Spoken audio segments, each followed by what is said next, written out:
An 18-year-old girl sleeps in the cab of a rusted Ford Ranger parked behind a Baptist church in Knoxville. 41 degrees, her breath fogs the windshield. She has $83 folded in the glove box and nowhere to be on Tuesday morning. 300 miles north on a ridge above a town nobody remembers, an apple orchard lets go of its last fruit. The smell of windfall hangs over a cabin that has waited 36 years for somebody to walk through the door. Behind that cabin, under 30 yards of blackberry canes, a steel hatch sits flush in a concrete pad. Someone has welded it shut. The work is clean. The work is old. The work was done from the inside, and in a coat pocket folded in thirds, 4 words wait in pencil so deep the paper has gone through. Don't open it alone. The phone is about to ring. 3 weeks later, she would kneel on a concrete pad in an apple orchard and stare at a steel hatch that someone had welded shut from the inside. She would not know yet who had welded it. She would not know yet why. She would only know that the hand that had written the warning was the hand of a woman who had been dead since she was 2 years old. But she did not know any of that on Tuesday morning. On Tuesday morning, all she knew was that the phone was ringing. The phone rang at 7:42 in the morning. Tuesday, October. Rilla Mae Hatchett was 18 years old and asleep in the cab of a 2003 Ford Ranger parked behind the First Baptist Church on Magnolia Street in Knoxville, Tennessee. The truck had belonged to her mother. The truck was now the only thing she owned that had a roof. The phone rang again. She fumbled for it under the sweatshirt she had been using as a pillow. Her breath was visible in the cab. 41 degrees. She knew the number because she had clipped a cheap thermometer to her keychain back in August. The keychain was the kind of detail her mother would have noticed. Her mother had noticed everything. Her mother had been dead for 4 months. "Hello," Rilla said. Her voice came out gravelly, unused. "Is this Miss Rilla Mae Hatchett?" A woman's voice. Older, careful with the consonants. The kind of voice that had practiced sounding gentle on the phone because that was part of the job. "Yes, my name is Porter Galloway. I'm an attorney in Harlan, Kentucky. I'm calling because your great-aunt has passed." Rilla did not move. She did not have a great-aunt.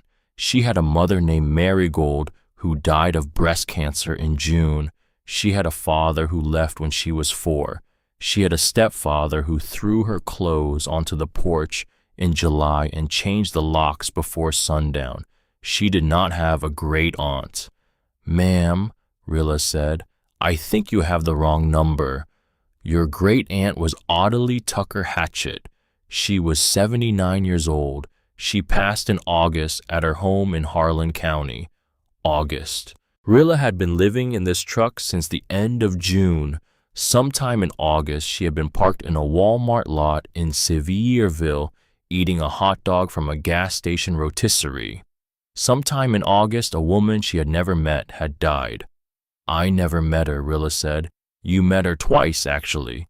Porter Galloway's voice was very quiet now, very gentle, the way a person speaks to something with broken legs. "Once when you were 4 years old, once when you were 7. She came to your house in Knoxville. Your mother wouldn't let her in either time. But she stood on the porch." Rilla did not remember a woman on the porch. Except there had been a woman once, hadn't there? A tall woman in a brown coat, standing in the rain. Her mother had pulled the curtain shut and told Rilla to go upstairs and not look out the window. Rilla had been small enough that the curtain felt like a wall. She had not thought of that woman in 14 years. What did she want? "That's a long conversation, Miss Hatchett. The short version is that she left you 11 acres of land on Cutter's Back Ridge in Harlan County, Kentucky. She left you a cabin. She left you everything she owned. There's a letter. I think you should come up here so I can give it to you in person." Rilla looked at the dashboard. The fuel gauge read just under a quarter tank. She had $83 folded in the glove box. She had a granola bar in her coat pocket. She had nowhere to be. "I'll come today," she said. The drive to Harlan was 3 hours and 12 minutes on the GPS, but it took her 4. She stopped twice, once for gas, once to throw up behind a guardrail on Route 119 because the smell of her mother's old air freshener still hung in the cab, and she could not always swallow that smell down. The hills got bigger, the trees got darker, the kind of dark that has nothing to do with shade. October in eastern Kentucky has a particular weight. The leaves are gone copper, the light comes sideways, the shadows are longer than the things that cast them. Rilla had never been to Harlan. Her mother had grown up somewhere in these mountains. Her mother had never said where exactly. Her mother had spent 25 years pretending these mountains did not exist. The town of Harlan was smaller than she expected. A courthouse, a diner, a drugstore, a row of buildings that had been beautiful in 1948 and had been waiting ever since. Porter Galloway's office sat above a hardware store on the corner of Mound and Central. Rilla climbed the wooden stairs and the steps creaked like they were trying to warn her. The office smelled of old coffee and paper. Porter Galloway was 62 years old.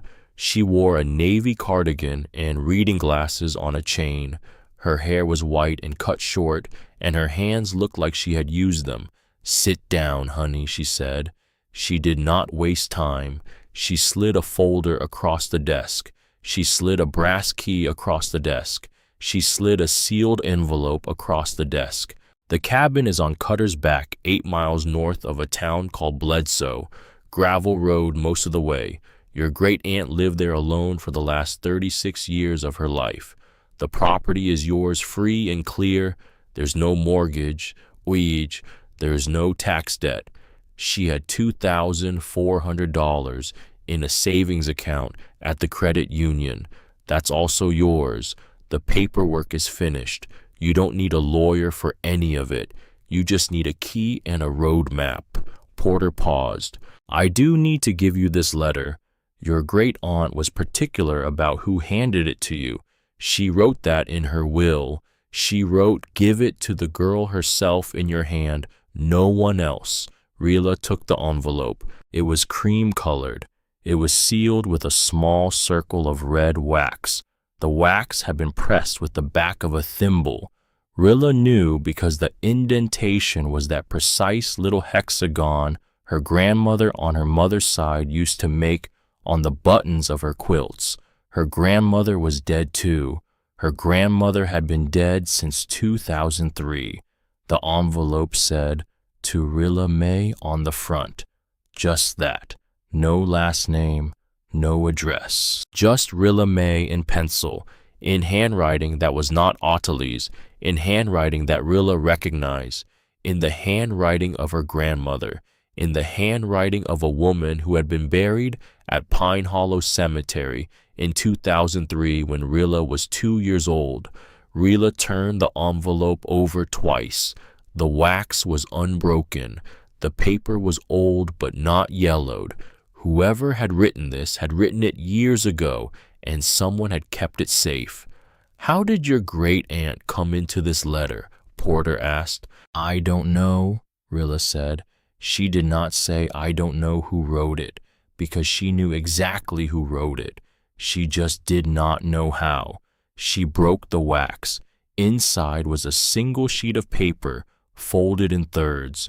4 words written in pencil, pressed so hard into the page that the indentations went all the way through. "Don't open it alone." That was all. No signature, no date, no explanation. Rilla stared at it. "Don't open what?" Porter said. "I don't know." Porter watched her for a long moment. "Honey, Are you all right? Rilla folded the paper back along its creases. She put it in the inside pocket of her coat where it would sit against her rib cage all afternoon and into the night. I'm fine, she said. She was not fine, but fine was a word she had been using a lot lately.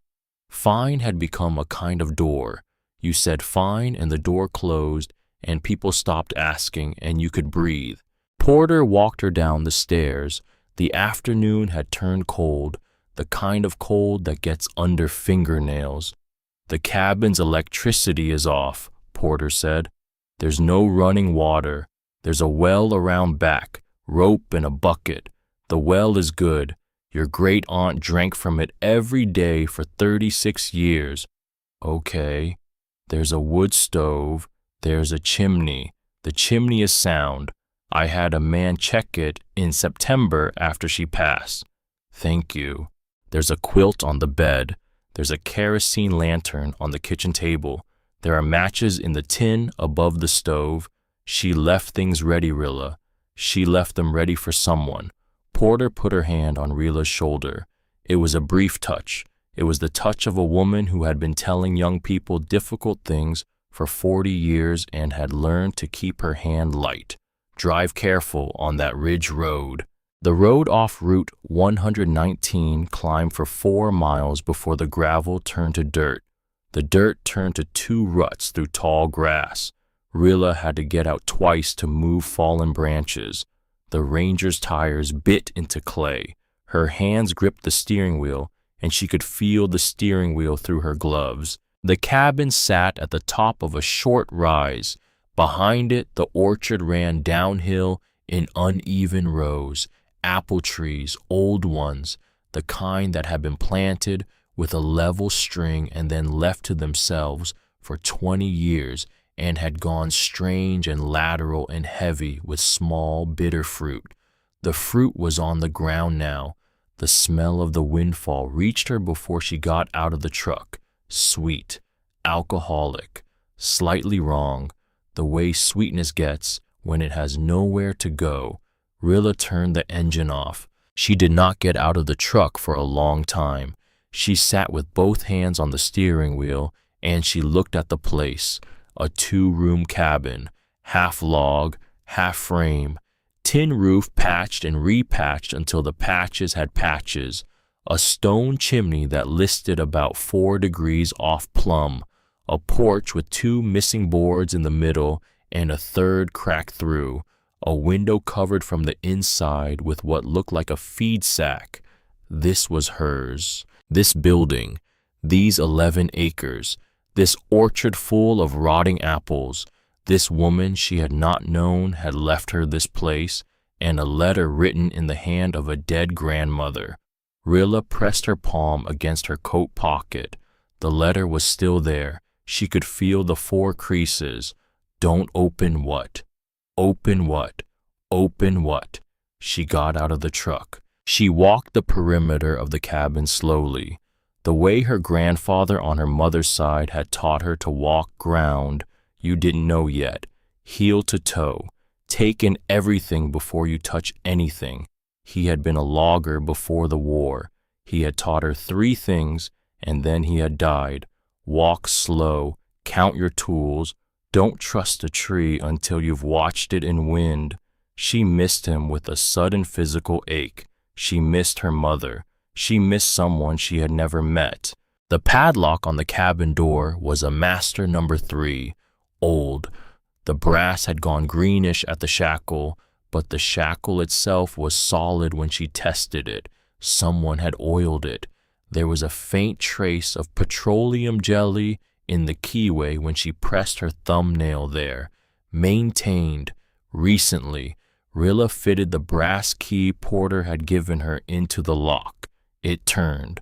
The door opened inward on hinges that had been grease. The smell that came out was not the smell of a long, empty cabin. It was the smell of wood smoke and dried apples and a particular kind of soap her grandmother had used. Castile and lavender. Rilla had not smelled that soap since 2003. She put her hand against the door frame to steady herself. She did not cry. She had been not crying for 16 weeks straight. It was a muscle now. The cabin was small. One main room, a wood stove, a table, 2 chairs, a narrow bed against the east wall covered by a quilt in faded blues and creams, a kitchen counter with a hand pump that was not connected to anything, a door at the back that led to a second room, a storeroom probably, or a sleeping nook. Everything was clean. Everything had been left ready. A kerosene lantern sat on the table next to a tin of matches and a single sheet of paper. The paper said, "Wood is in the lean-to on the west side. Light the stove before sundown. The kettle is in the cabinet under the counter. There is coffee on the second shelf." The handwriting on this note was different, tighter, more angular. This was Ottilie's hand. Rilla had never seen it before, but she knew it the way you know a person's voice from a single word. The woman who had stood on her porch in the rain when she was 4 years old had also been the woman who left her a note about firewood. Rilla sat down on one of the chairs. The chair was old enough that it creaked under her weight. She was not heavy. She had not eaten a real meal in 11 days. She had been living on granola bars and gas station coffee. She put her head down on the table. She did not sleep. She did not cry. She just stayed there with her cheek against the wood. The wood smelled like oil soap. Someone had wiped this table the week before she arrived. Someone had known she was coming. She lifted her head. She got up. She walked outside. The light was going copper now. She had maybe 2 hours before sundown. She had no idea what she was looking for. The letter said, "Don't open it alone," but she did not know what it was, and she did not know how to not open something if she did not know where the something was. So she walked the 11 acres. She walked the orchard first. The apple trees had been planted with intention. Their spacing was deliberate, about 14 feet apart. In one section near the access road, they were still in line, true enough that you could sight down the rows like fence posts. That part of the orchard was older, the trunks thicker, the bark rougher, a different variety, smaller leaf. The newer section toward the hillside had been planted by someone else, or at a different time, or both. Rilla counted 23 trees on the south side and 17 on the north.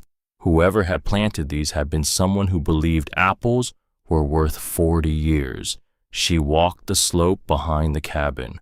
30 yards up into the first tree line was what she had taken at first for a brush pile.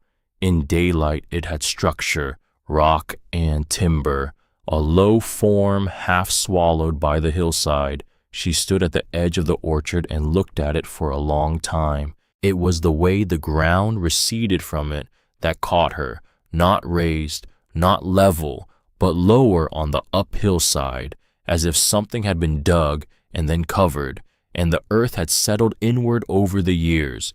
The timber framing at the top was deliberate, notched. Someone had built a thing and buried it, a root cellar, probably.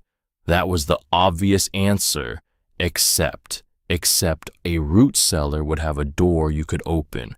And what she saw when she pushed back the blackberry canes was not a door. It was a hatch, flush-mounted steel, roughly 4 feet by 4 feet, set into a concrete pad that the orchard had been slowly swallowing for what looked like decades. Moss had crept to the edges. A young birch had rooted in a crack along the northern side and lifted one corner of the concrete maybe 2 inches out of true. The hatch was solid, cold to the touch even through her gloves, and someone had welded it shut, not locked, welded. Someone had run a bead of steel along every seam, every hinge, every gap where air might pass, and the work was clean enough that she almost missed it the first time she looked. Rilla knelt down on the concrete pad. She put one hand on the hatch. She did not move for a long minute. Don't open it alone. Now she knew what it was, but she also knew she could not open it because someone had welded it, and she did not have a welder. She did not have a torch. She had a Ranger and $83 and a coat with 4 creases in the inside pocket. She sat back on her heels. The light was going. A dog barked somewhere down the slope. Rilla turned her head. A dog was sitting at the edge of the orchard. A black dog, thin, maybe 40 pounds, its ribs visible under the coat. Its eyes were yellow in the late light. It did not move when she looked at it. It just sat there, watching her. "Hey," Rilla said. The dog did not move. "Hey, buddy." The dog tilted its head. Rilla stood up slowly. The dog did not run, which meant the dog had known people once and had decided to remember the part where people gave food and not the part where people left. She walked back to the truck. She got a granola bar out of the glove box. She unwrapped it. She held a piece out flat on her palm. The dog came halfway. She set the piece down on the gravel. The dog ate it in one quick motion and then sat back down at the edge of the gravel and looked at her. "How long you been up here?" Rilla said. The dog did not answer, but she could see the answer in his coat. Weeks, maybe months, since August probably, since the old woman in the cabin had stopped coming out to fill his bowl. He had been waiting. She gave him the rest of the granola bar in 2 pieces. She walked back to the cabin and he followed her at a distance of about 10 feet. He did not come up onto the porch. He sat down at the bottom of the steps and watched the door. "Mercer," Rilla said. It came out of her without thinking. The name. Her mother had had a great-uncle named Mercer who had died at sea in 1944, and her mother had told the story once, and Rilla had loved the name. She had not remembered loving it until this moment. The dog's ears went forward. "You want to be Mercer?" she asked. Mercer thumped his tail once on the gravel. Decided. She lit the wood stove before sundown. She did it the way her grandfather had taught her. Crumpled paper. Kindling. A single split log on top. Match. Wait. Add the next log when the first one had caught a true flame and not just a flicker. The cabin warmed slowly. The smell of smoke filled the space and pushed out the older smells of soap and dried apples. Rilla ate a can of beans from the shelf above the stove. The beans were 3 years out of date, but the can was sealed and the beans were fine. She ate them with a spoon she found in the drawer. She gave Mercer a piece of bread from a sealed loaf in the bread box. She did not know why there was a sealed loaf of bread in the bread box. The bread was hard. Mercer did not care. She slept that night on the floor in front of the stove. The bed was made up with that blue and cream quilt, and she could not bring herself to lie down on it yet. Whatever the quilt was for, it was not for her first night. Some things you had to earn the right to use. You had to know who had made them first. Mercer slept against her left side, his back pressed warm against her hip. He did not snore. He breathed slowly and evenly, and once during the night he sighed in his sleep, and it was the most human sound Rilla had heard in 4 months. She did not dream. She woke at 6. The stove had burned down to coals. The cabin was cold, but not painfully so. Her breath was not visible. That was a kind of luxury she had not known she missed. She fed the stove. She put on the kettle from the cabinet. There was no water in the cabin. She remembered the well. She put on her coat and her boots, and she went outside with the galvanized bucket Porter had told her about. The well was behind the cabin. A simple thing. 2 posts, a cross beam, a rope wound around a hand crank. She lowered the bucket and waited for the splash, and then she cranked it up. The water was cold, so cold it hurt her teeth when she drank a handful straight from the bucket. It tasted faintly of iron. It tasted clean. Mercer drank beside her from a tin bowl she had set down on the porch. She made coffee on the wood stove using the kettle and a tin percolator she found in a cabinet. She drank it black because there was no milk and no sugar. She drank it sitting on the porch step with Mercer's head on her knee. The orchard ran downhill in front of her. Beyond the orchard, the ridge dropped away. She could see for 40 miles in this light, layers of blue mountain folding into each other, bands of mist still holding in the deeper valleys. The cold smelled like apples. Rilla closed her eyes. She let herself feel it for 1 minute, the way the porch was solid under her, the way Mercer's nose pressed warm against her thigh, the way the coffee was hot in her hands, the way her mother was not here and would not be here and would never again be anywhere. She let herself feel it for 1 minute, then she put it away. A truck came up the road at 9 in the morning. Rilla heard it before she saw it, the hum of an engine working against a grade. Mercer's ears went up. He did not bark. He stood and walked to the edge of the porch and watched. The truck that came around the last bend was a 1992 Chevy Silverado, white, rust at the wheel wells, a toolbox in the bed. The woman who got out of it was small, maybe 5'2", white hair cut short under a wool cap, a canvas coat that had seen 40 winters. She moved the way a person moves who has been moving carefully for so many decades that careful has stopped being a choice and started being a kind of grace. "You must be the girl," the woman said. Her voice was thin, but the eyes were not thin. The eyes were a particular pale blue that had spent a long time looking at things most people would not look at. "I'm Rilla." "I know, honey. I'm Esme Ridgway. I live half a mile down the road. I brought you some bread and some honey, and I brought you a chicken pot pie because I do not believe in letting a young person eat from cans on her first morning anywhere new." She held out a basket. Rilla took it.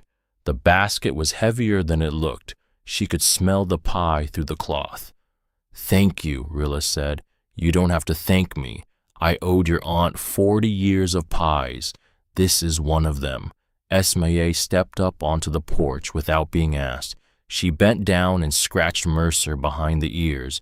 Mercer leaned into her hand the way a dog does, only with people he has known for a long time.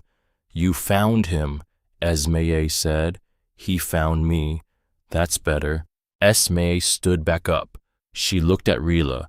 She looked at her for a long moment, not at her clothes, not at the way her hair was tied back with a rubber band because she had lost her last hair tie in a truck stop bathroom in Crossville, not at any of that. She looked at Rilla's face.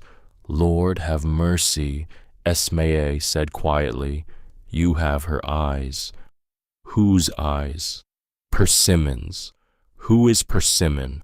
Esme's expression did something complicated. The corners of her mouth went up. The corners of her eyes went down. It was a smile and it was not. It was the look of a person who has been keeping a secret for so long that the secret has become a part of her face. "Sit down with me, honey," she said. "I want to tell you some things, and then I want you to decide what you want to do with what I've told you. But first, sit down." They sat on the porch step. Esme poured them both a second cup of coffee from the percolator. She broke a piece of bread for Mercer and gave it to him by hand. She let the silence stretch for almost a full minute before she spoke. "Your great-aunt Ottilie," Esme said. "She drove down to Knoxville every month for 12 years. Rilla looked at her. 12 years, Esme repeated. "She started when you were 6. She stopped in August when she couldn't drive anymore. She would leave here at 4 in the morning. She would drive 3 hours and 20 minutes down to the city. She would park across the street from your elementary school. She would sit in that car from the time you walked in until the time you walked out. She would watch you. She would not get out of the car. She would not approach you. She would not call your mother. She would just sit there, and then she would drive home. Rilla did not breathe.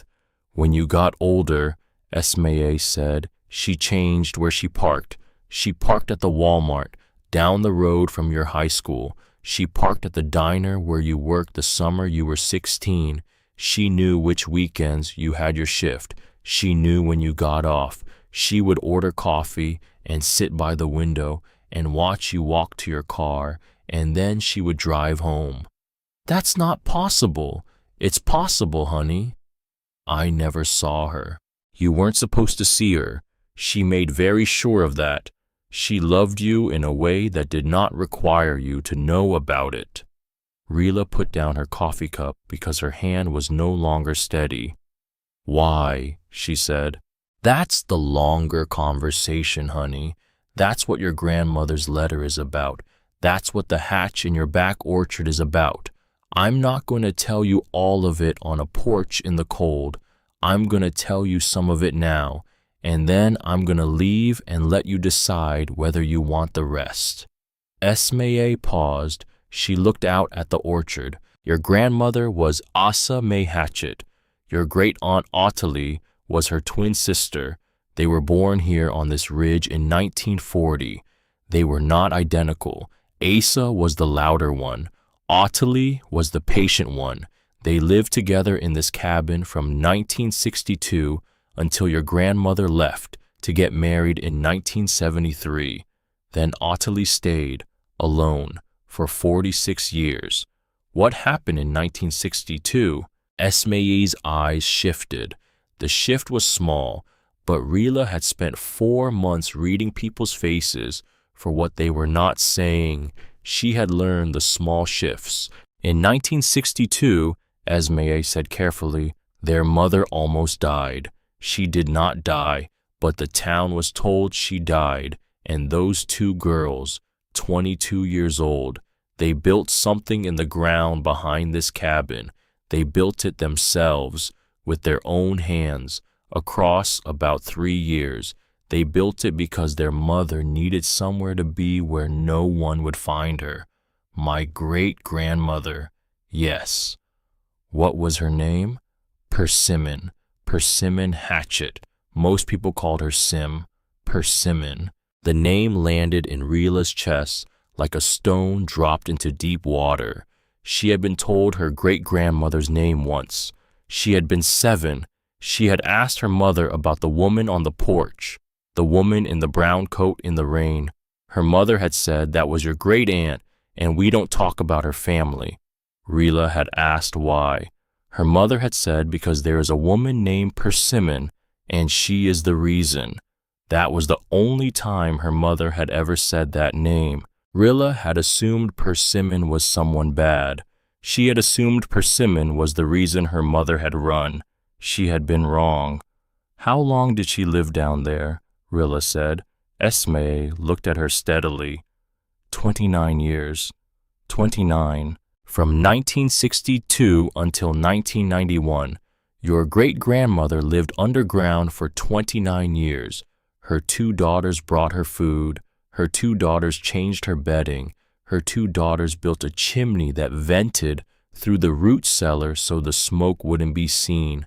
I came on in 1985 to help with her medical care because she was getting older and your aunt and grandmother needed someone who knew how to give an insulin injection and dress a wound. I have been keeping this secret for 34 years. I made a promise to your great-grandmother in 1985, and the promise was that I would not say one word about her to anyone until a Hatchet girl came back to this ridge and asked me to. Esme's voice did not waver. You came back, honey. You asked. I am answering. Rilla could not feel her hands. Why? She said. Why was she hiding? Because if she had not been hiding, she would have been killed. By who? Esme shook her head slowly. Not today. That is the longer story, and it is for tomorrow, and it is in the journal that is down in that root cellar, and you should not read it on an empty stomach. Today I have told you what I came to tell you. I told you that you were watched and loved. I told you that you have a great-grandmother whose name you should know. I told you the rest is waiting. She stood up. She gathered her empty cup. She set it inside the cabin door. She turned at the bottom of the porch step. Honey? Yes, ma'am. Don't open that hatch alone. Rilla felt the words go down her spine like cold water. You knew. I knew about the letter. Yes, your grandmother Asa wrote that letter in 1998. The cancer was already in her bones by then. She knew she had less than 5 years, and she wanted that letter waiting whenever you came. She wrote it because she wanted you to be careful, not afraid. Careful. There's a difference. Why was she so sure I would come? Esmae's mouth moved into the smallest smile Rilla had ever seen. Because your great-grandmother said you would, Persimmon told her daughters in 1989, 2 years before she died. She told them one day a girl in this family will come back here who has the eyes for it. Asa believed her mother, utterly believed her mother. They left the letter. They left the cabin. They left the orchard. They left the bunker.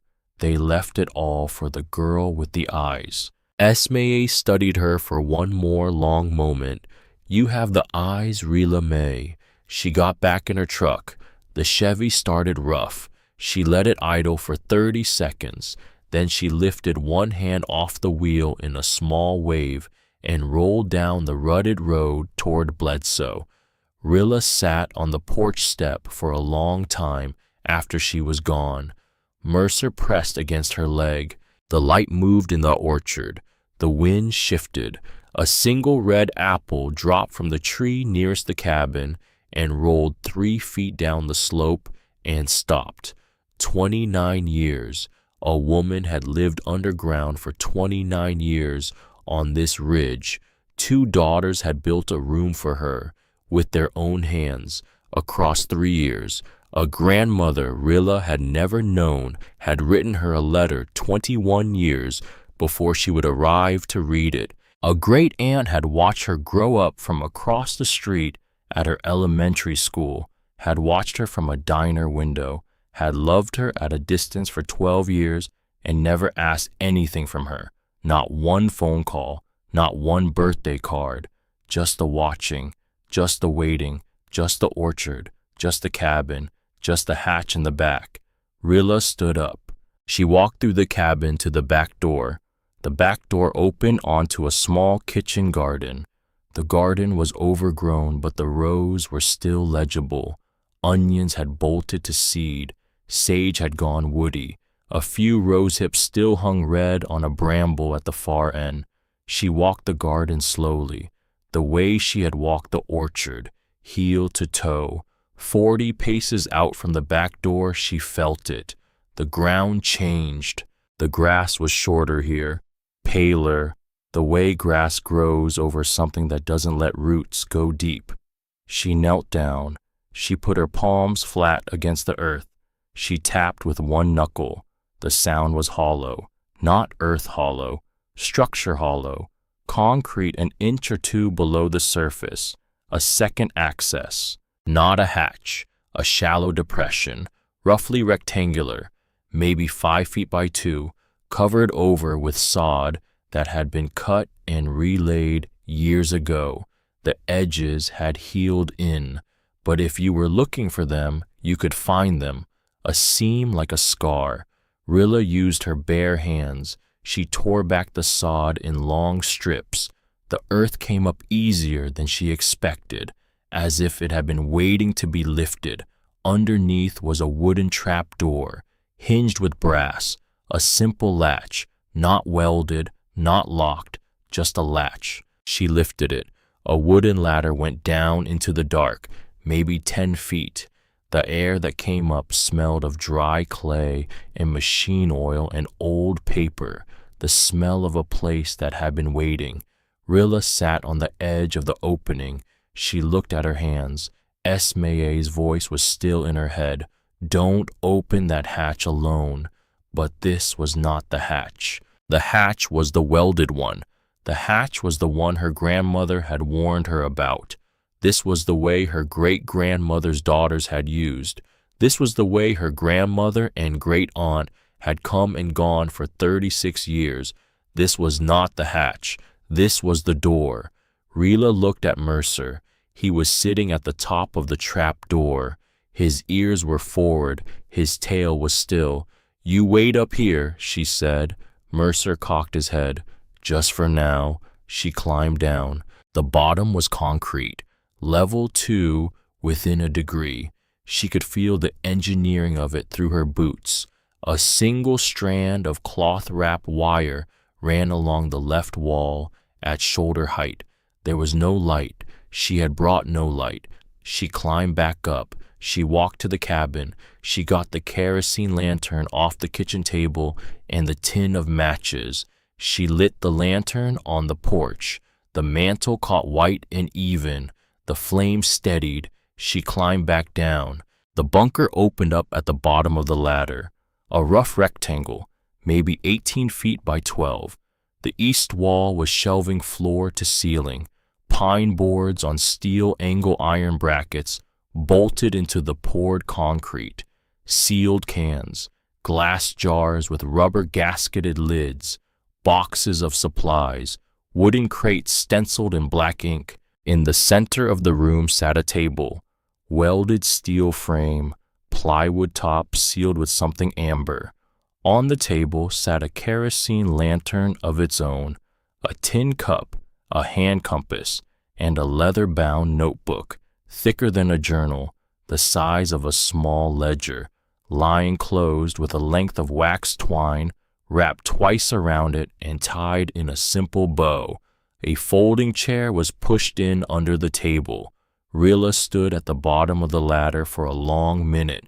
She did not breathe quite right. Whoever had sat in that chair had been her great-grandmother, or her grandmother, or her great-aunt, all three of them, each one taking her turn, each one writing, each one waiting. She walked to the table. She set the lantern down beside the journal. She pulled out the folding chair. She sat.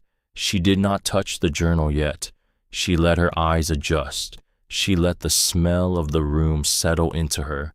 She let her breathing slow. Then she put 2 fingers on the wax twine and pulled the loose end of the bow. The twine unwound easily. She opened the cover. The first page was inscribed in 2 different hands. The right side of the page was a flowing, looping script, the kind taught in a one-room schoolhouse in the 1910s. Old, steady.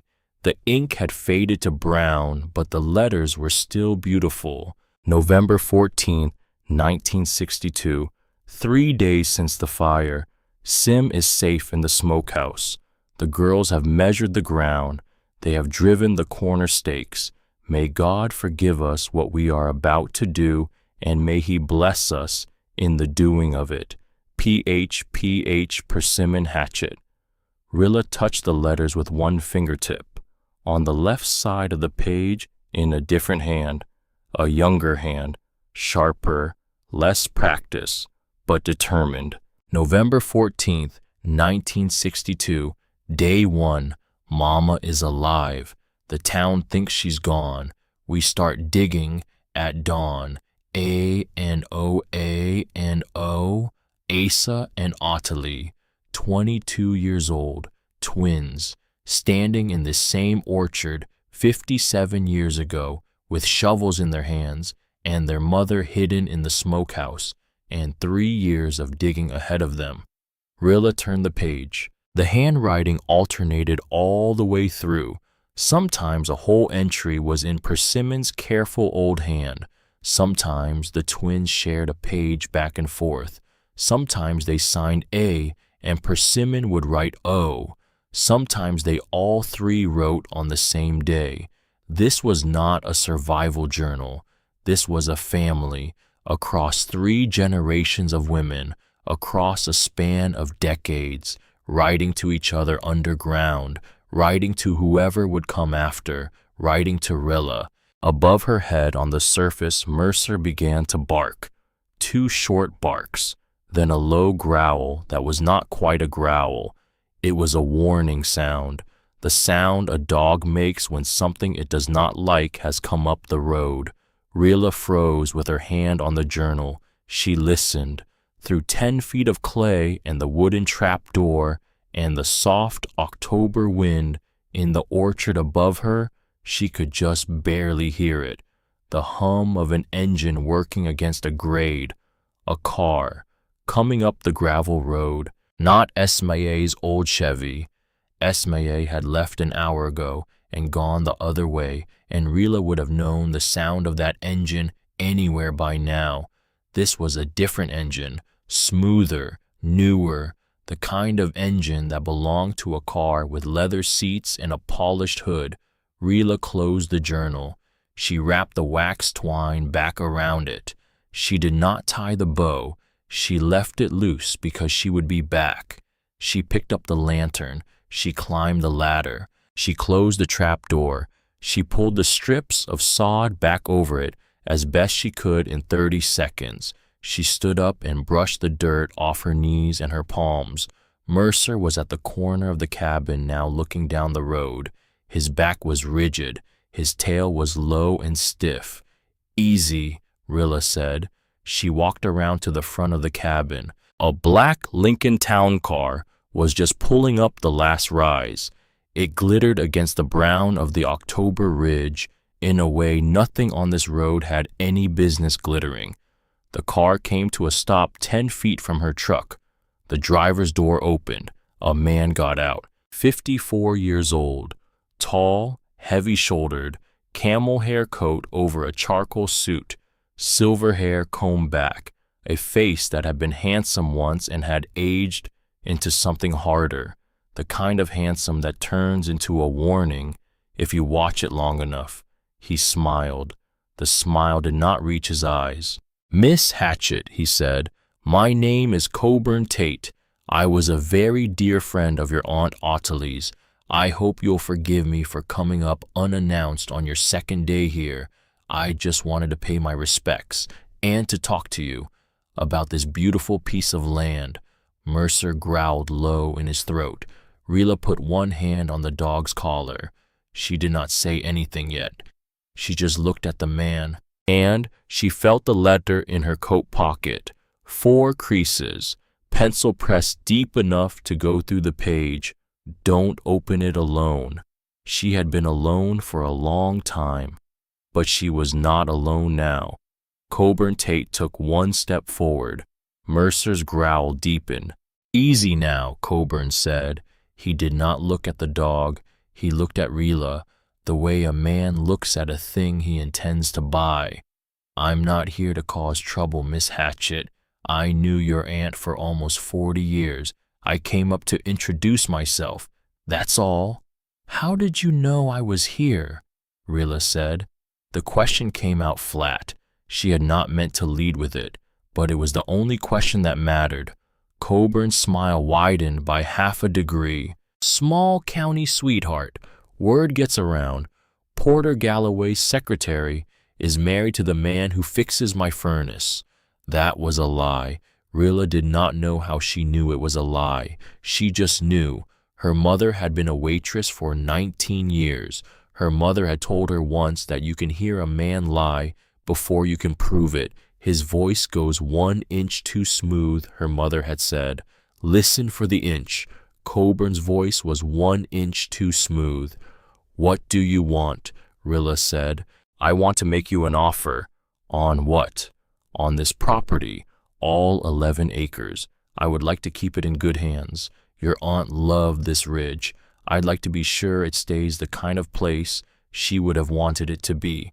He reached inside his coat. Mercer's whole body went tight under Rilla's hand. Coburn moved slowly. He pulled out a folded sheet of paper. He held it up between two fingers like a magic trick. He took 2 careful steps forward and laid it on the hood of the Ranger and stepped back. $16,000, he said. Cash. By the end of the week, the check would clear before Halloween. Rilla did not move. $16,000 for 11 acres and a cabin, Coburn went on, is a generous offer for property at this elevation on a gravel road with no electric service and no county water. You will not get a better offer from anyone else in Harlan County. I can promise you that. He paused. He let the silence work. Miss Hatchett, forgive me. I know a young woman who has been through a hard year when I see one. I'm trying to be kind here. $16,000 will let you walk away from a place that was never going to be easy. $16,000 will get you into an apartment somewhere warm. You could finish school, you could start over. Whatever your aunt left you in this cabin, it is not worth what you would have to give up to keep it. Rilla looked at the paper on her hood. She did not pick it up. I'll think about it, she said. Coburn's eyebrows lifted a fraction. He had expected her to take it. He had not expected her to think. Of course, he said smooth again. Take your time, 48 hours. I'll come back Thursday morning. He turned to go. He stopped at the door of the Lincoln. He looked back at her over his shoulder. The smile was gone now. The eyes were not warm and had never been warm. Miss Hatchett, yes, your aunt was a very private woman. She kept things she should not have kept. If anything in that cabin should make its way into the wrong hands, it would be a very unfortunate thing for several families in this county, including possibly yours. The threat was soft. It was wrapped in cotton. It was a threat all the same. Rilla did not answer. Coburn got in the Lincoln. He backed it down the rutted track with the practiced ease of a man who had been on this road before, many times. The car disappeared around the first bend, and the sound of the engine faded into the trees, and after a minute Rilla could hear her own heartbeat again.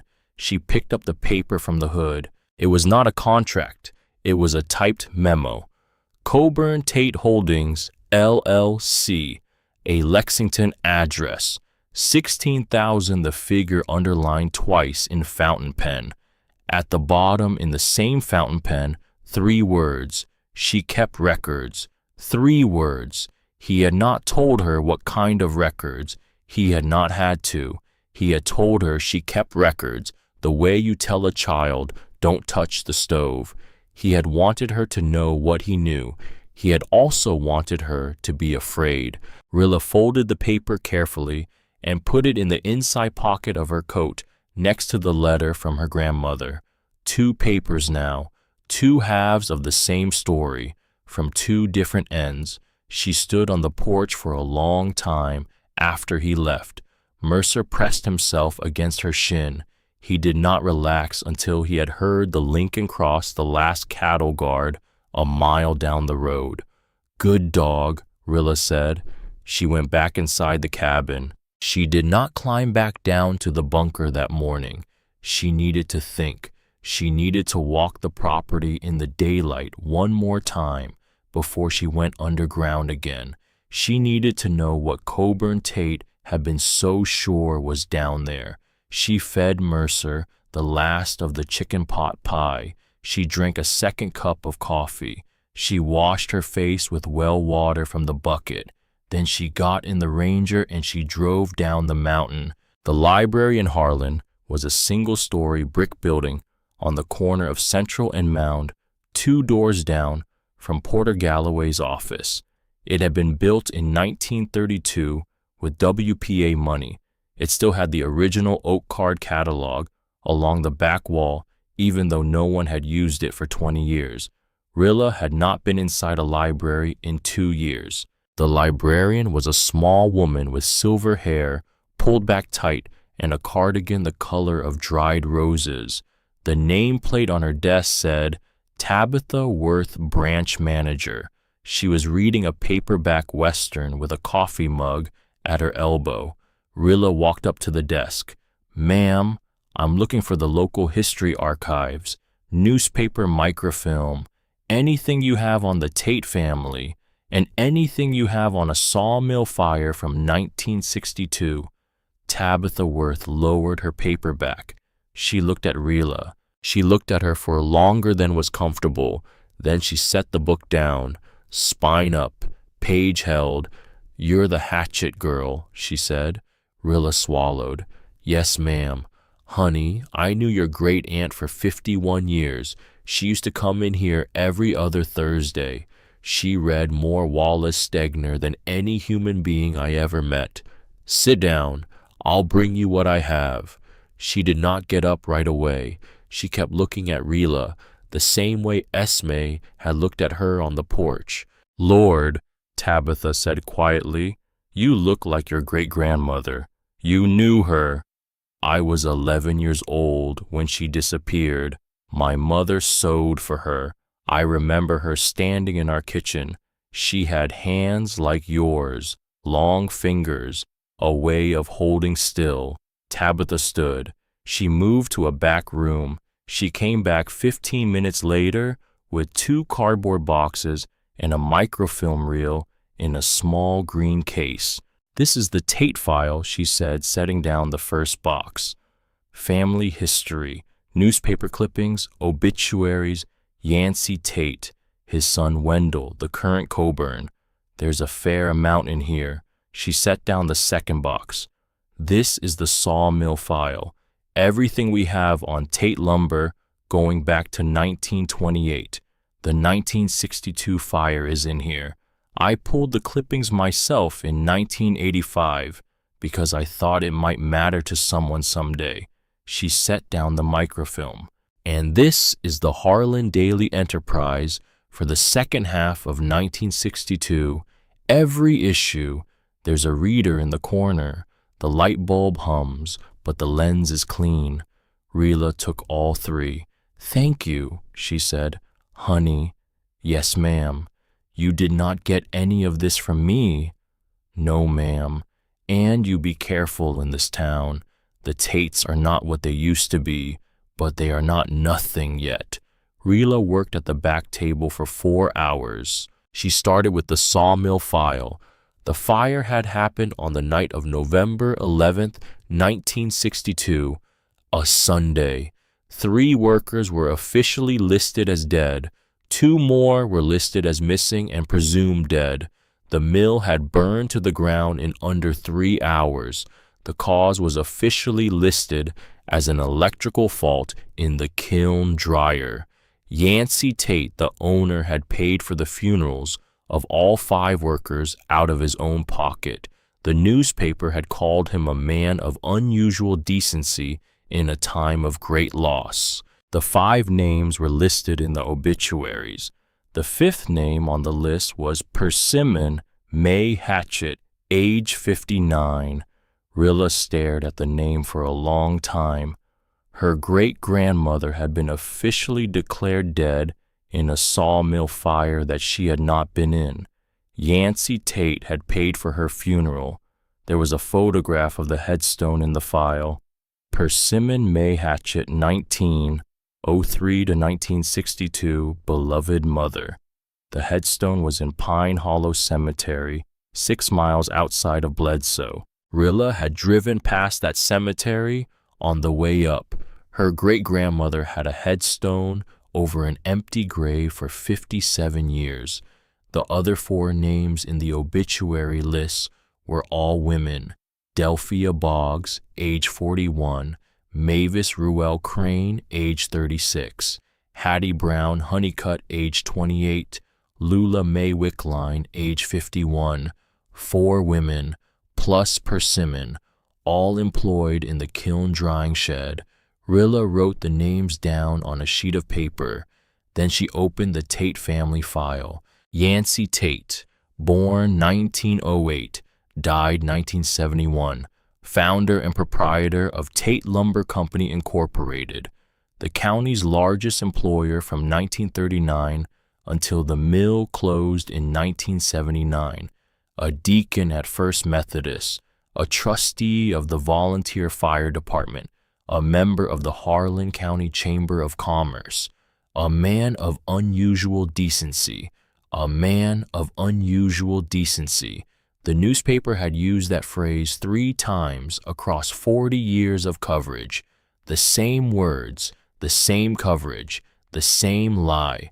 Wendell Tate, born 1942, Yancey's only son, took over the mill in 1971, closed it in 1979, sold the land in 1981, lived in a brick house on Mound Street in Harlan, drank, was found dead in his garage in 1998 of carbon monoxide poisoning.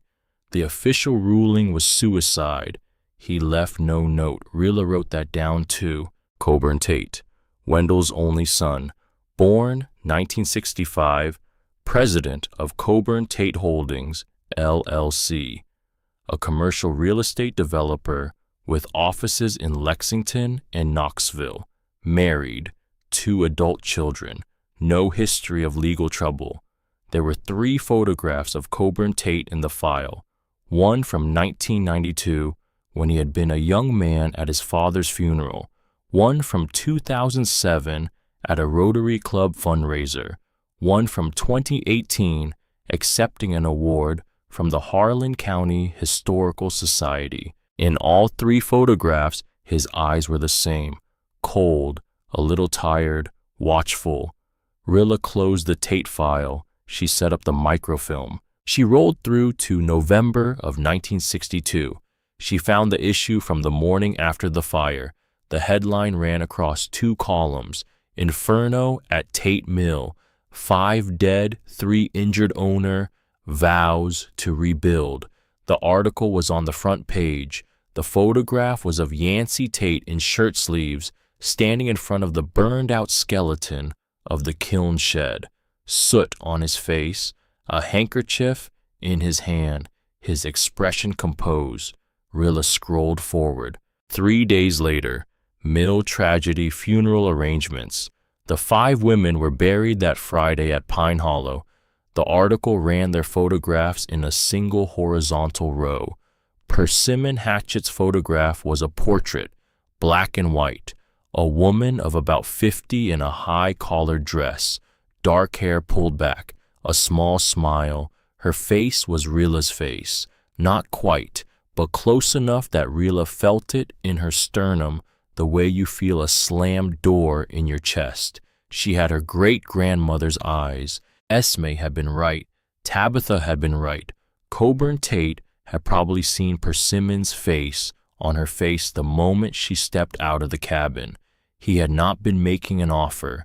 He had been making a calculation. Rilla scrolled forward again. December 1962, a small column on page 7. Tate Lumber resumes operations with new safety protocols. Yancey Tate quoted as saying the families of the deceased had received financial settlements. The amount was not specified. Then nothing. For a long time, nothing. Years of issues, routine, weather, school board minutes, church suppers, births, deaths, until June 1985. A 2-paragraph article on page 3. Tate Lumber property sold to out-of-state developer. The site of the old mill had been purchased by a company called Camrose Holdings, which was preparing to clear the site for a manufactured housing community. As part of the sale, the article noted Wendell Tate had agreed to fund the relocation of the Tate Workers Memorial Garden at Pine Hollow Cemetery to a new location to be determined, the Tate Workers Memorial Garden. Rilla wrote that down. A memorial garden for the 5 women, funded by Wendell Tate in 1985, 23 years after the fire, as part of a real estate transaction. She copied 4 more articles, paid Tabitha $8 for the photocopies, and drove back up the mountain with her box of papers, riding shotgun, and her hands tighter on the wheel than they needed to be. The cabin was the same as she had left it. Mercer was waiting on the porch. He stood up when he saw the truck and wagged his whole hindquarters with relief. "I know, buddy, I know." Rilla cooked herself a real meal that evening for the first time in 4 months. She found an iron skillet in the cabinet. She found a sack of cornmeal in the pantry that was still inside its inner wax paper liner. She found half a slab of bacon in the smokehouse out back, wrapped in cheesecloth and cool from the air. She fried the bacon and made cornbread in the bacon fat. She cut a hard apple from the windfall pile and cooked it in butter with a little brown sugar she found in a tin. She ate at the table. Mercer ate cornbread crumbs from her hand. It was the first warm meal she had cooked herself since June. She did not cry, but her throat ached. After supper, she sat in the chair by the window with the box of papers on the floor at her feet and the kerosene lantern on the sill. She read the obituaries again. She read the list of names again: Delphia, Mavis Ruel, Hattie, Lula May, Persimmon, 4 women dead, 1 woman missing, all 5 officially gone in a single fire on a Sunday night in November 1962. She thought about the journal underground. She thought about her great-grandmother sitting at that welded steel table, writing across 3 decades.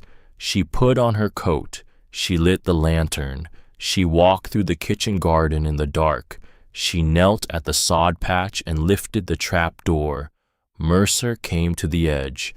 "You can come down this time," Rilla said. She climbed down first. Mercer hesitated at the top, then patted down the ladder behind her with the unsteady precision of a dog who had never used a ladder in his life and was doing it anyway because the girl was going. The bunker was the same, cold, still, smelling of old paper. Rilla sat at the table. She untied the wax twine. She opened the journal to the middle. The handwriting alternated. Sometimes Persimmon, sometimes Asa, sometimes Ottilie, sometimes all 3 of them on one page. The early years were full of practical things: construction notes, drainage plans, concrete mixes. The middle years grew quieter. There were recipes. There were small drawings of birds and apple blossoms in Persimmon's hand. There were lists of books Asa had brought down from the cabin. And then, beginning in 1971, Persimmon began to write something different. She began to write names. Each entry was the same: a date, a name, a few lines. April 3rd, 1971.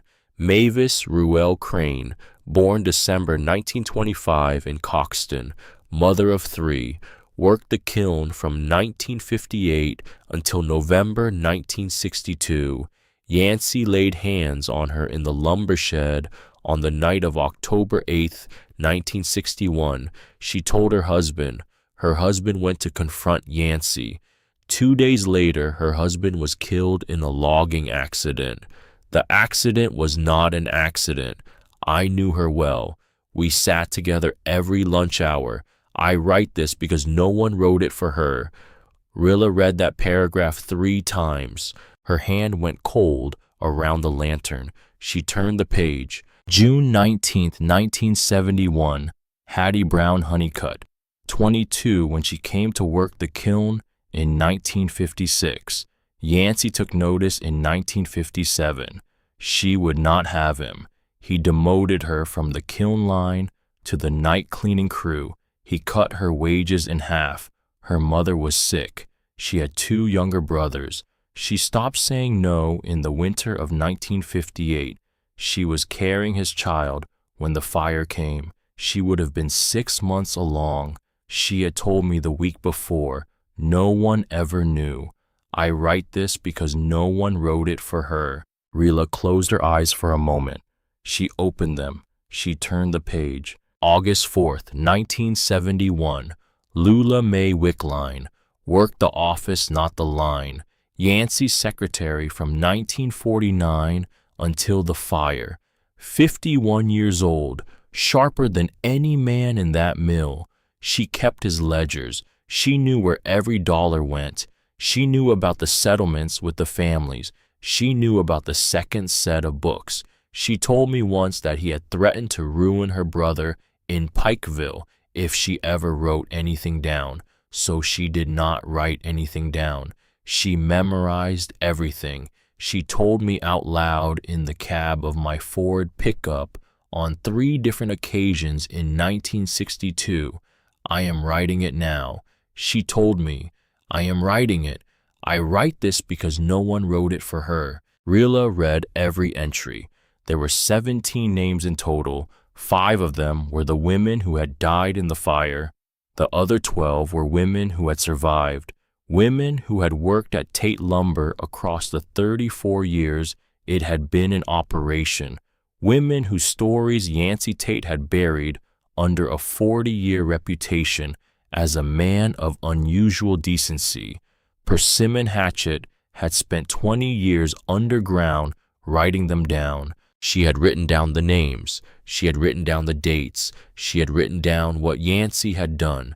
She had written down what he had said. She had written down the small details a court of law would have needed, and that the women themselves had been too afraid to say while they were still alive.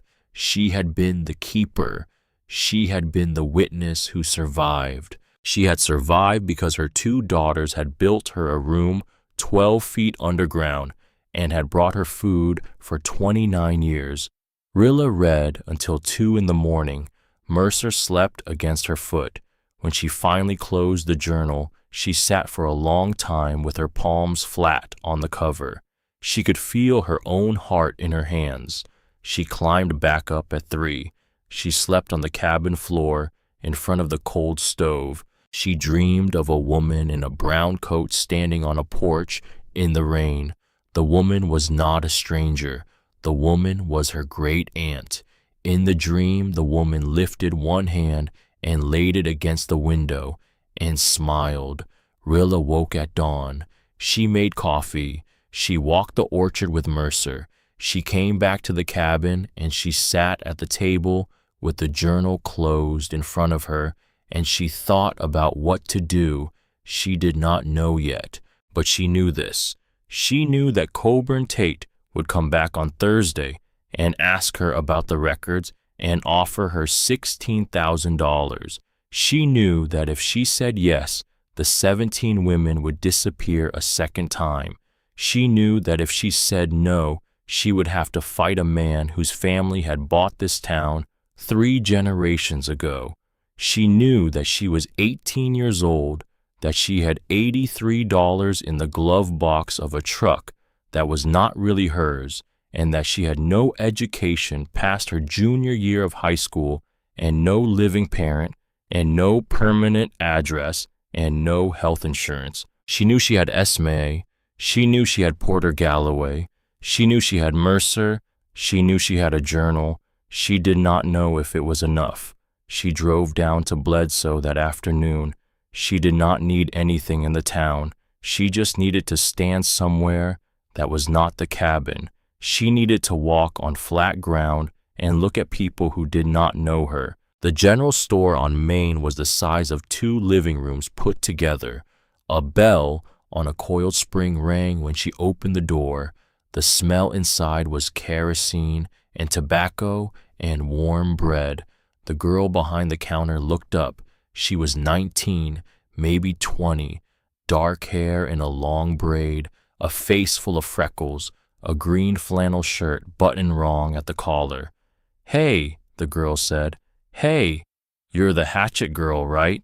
Word travels. In Bledsoe, word travels at the speed of light. Rilla almost smiled. It surprised her. She had not smiled in a long time.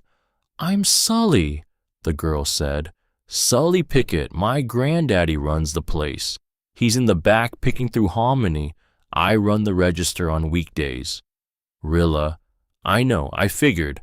Sully reached under the counter and came up with a paper bag.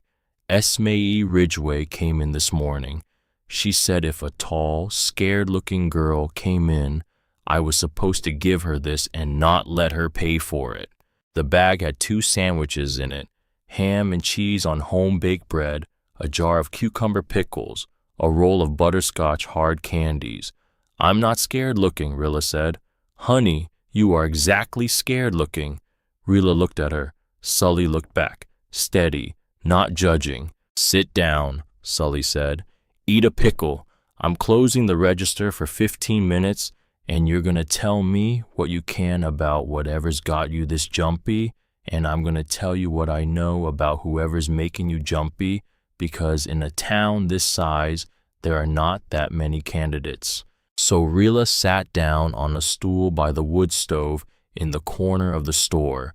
She ate a pickle straight out of the jar with a fork Sully brought her.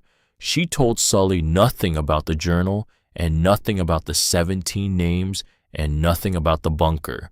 She told Sully only this, that a man named Coburn Tate had come up to the property and offered her $16,000 to leave.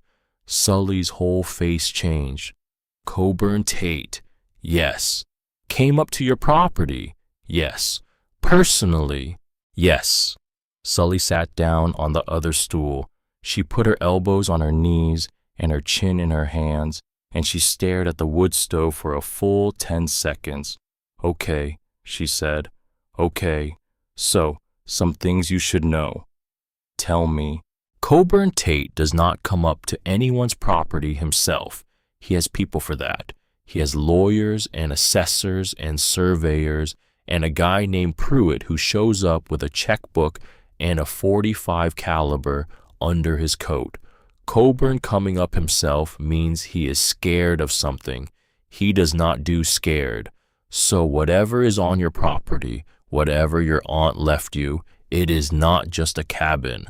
How do you know all this? Because my granddaddy worked the kiln at Tate Lumber in 1961 and 1962. He quit 1 week before the fire. He says he quit because his back was giving out. My grandmother says he quit because he saw something he could not unsee. He has never told me what, and I have never asked, but I know what he looks like when somebody says the name Tate in this store. I have seen it my whole life. Rilla put her fork down. Sully, yeah. Do you trust me? I don't even know you. I know. But I trust Esme. And Esme sent me sandwiches with your name on them and a note that said, be kind to this girl, she has been through enough. So yes, provisionally, I trust you. I need you to do something for me. All right. I need you to ask your granddaddy a question. Not today, not in a way that scares him. Just sometime this week. I need you to ask him if he remembers a woman named Persimmon Hatchet. And if he says yes, I need you to tell him that her great-granddaughter has come back to the ridge, and I need you to watch his face when you tell him that. Sully was quiet for a moment. That is not a small thing you are asking. I know. All right. Thank you. Don't thank me yet. I haven't done it. Rilla drove back up the ridge in the late afternoon. The light was already going. October days were short here. The shadows of the apple trees reached the cabin by 4. She did not see the second car until she was almost on top of it. A dark green Ford Explorer was parked at the bottom of the rutted drive, half hidden in the laurel. 2 men were standing beside it. One was holding a clipboard. The other was holding a long metal pole with a flag on top of it. A surveyor's stake was driven into the ground 3 feet from the truck. Rilla stopped her truck 20 feet away. She got out. Mercer stayed in the cab. Mercer was a smart dog. Can I help you? Rilla said. The man with the clipboard turned. He was 40, sandy hair, wire glasses, a face that had practiced not having an expression. He was wearing a fleece vest with a logo embroidered on it that said Cumberland Surveying Associates. Are you the property owner? I am. Miss Hatchett, that's right. We're here on a parcel review. There's a question about the western boundary.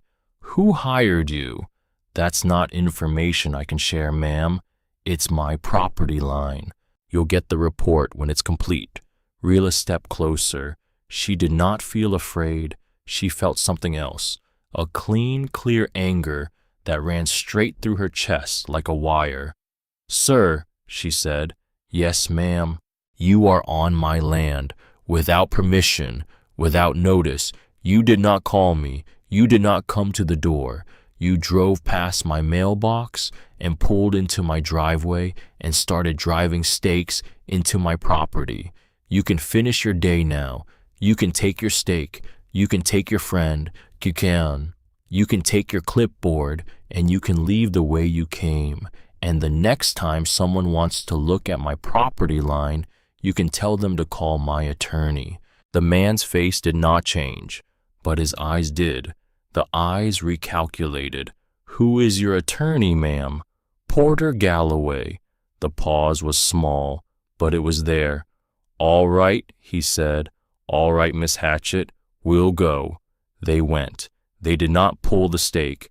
Rilla pulled it herself. She walked to it. She gripped it in both hands. She pulled it straight up out of the ground. It came up clean. The earth at the base had been hammered with a sledge. She carried it back to the truck. She put it in the bed. She drove the last 100 yards up to the cabin in second gear. She sat in the cab for 2 minutes before she got out. Then she went inside. She put another log on the stove. She lit the lantern. She sat at the table. She looked at her hands. They were not shaking. She picked up the phone in her coat pocket. There was no signal up here. There was no signal anywhere on Cutter's back. But she could write a note. So she wrote a note in her phone's notepad. To Porter Galloway. She would call her in the morning from Bledsoe. She wrote Coburn Tate sent surveyors onto the property this afternoon without notice. They drove a stake. I sent them off.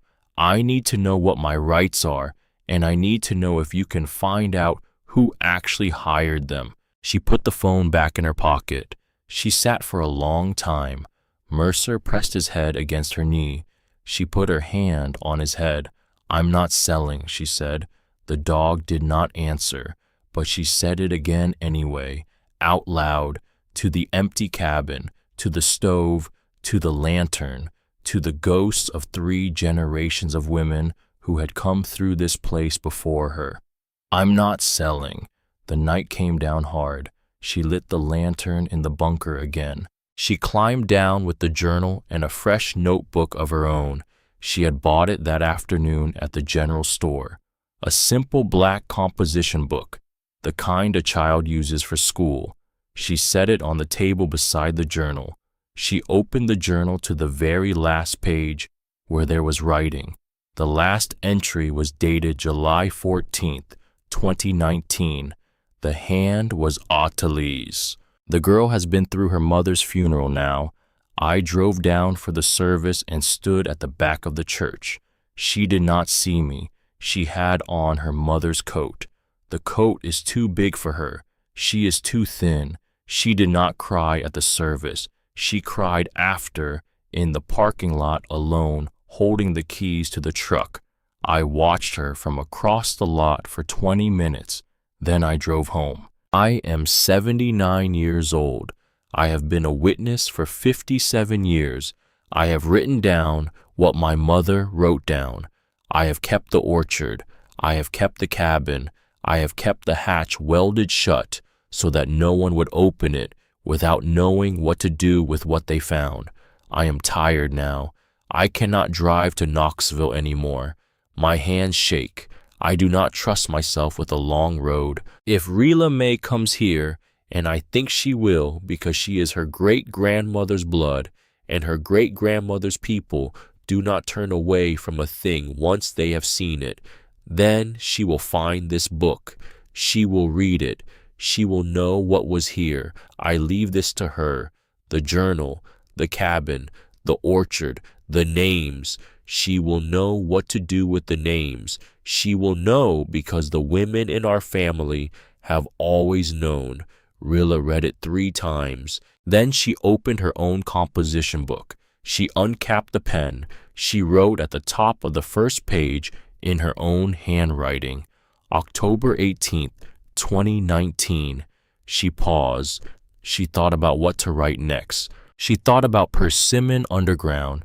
She thought about Asa and Ottilie, age 22, with shovels in their hands. She thought about her grandmother writing a letter in 1998 to a granddaughter not yet born. She thought about her great-aunt sitting in a parking lot in Knoxville at her mother's funeral and not coming over because the only thing she had ever known how to give was distance and patience. She thought about Coburn Tate, about the stake driven into her land, about the smooth voice, about the offer. She thought about 17 names. She wrote, I am Rilla Mae Hatchett. I am the 4th generation woman in this family. I am 18 years old. I have read what my great-grandmother wrote, and I have read what my grandmother wrote, and I have read what my great-aunt wrote. I am writing now. She paused. She started a new line. I am not going to be afraid of this man. She read the line back. She crossed it out. She wrote it again. I am going to be afraid of this man, and I am going to do it anyway. She closed the notebook. She climbed up the ladder. She closed the trap door. She walked through the kitchen garden in the moonlight, and Mercer walked beside her. The wind had come up. The apple trees were creaking. A few late leaves were letting go. She did not know yet what she was going to do, but she knew the man who had welded the hatch shut had welded it shut for a reason, and she knew the woman who had told her granddaughters to leave a second door had left it for a reason, and she knew the difference between the 2 reasons was the only thing that mattered. The first reason was to keep something locked away. The second reason was to let someone in. Rilla turned at the porch and looked back at the orchard. The hatch was somewhere in there under the blackberry canes. She had not touched the welds. She had not needed to. She had used the second door, the way her family had been telling her to all along. She climbed the steps. She let Mercer in first. She closed the door behind them both. Inside the cabin, the stove was burning low, and the kerosene lantern was steady on the table, and her grandmother's letter was in her coat pocket, and her great-grandmother's journal was in a vault 12 feet under the ground. She fed the stove. She unfolded the quilt on the bed for the first time. She lay down under it. It smelled of lavender and wood smoke and a particular kind of soap. It fit her exactly the way a thing fits when it was made for you before you were born. Rilla slept under the quilt for 7 hours. She woke at 6:15 to the smell of frost. The cabin was cold.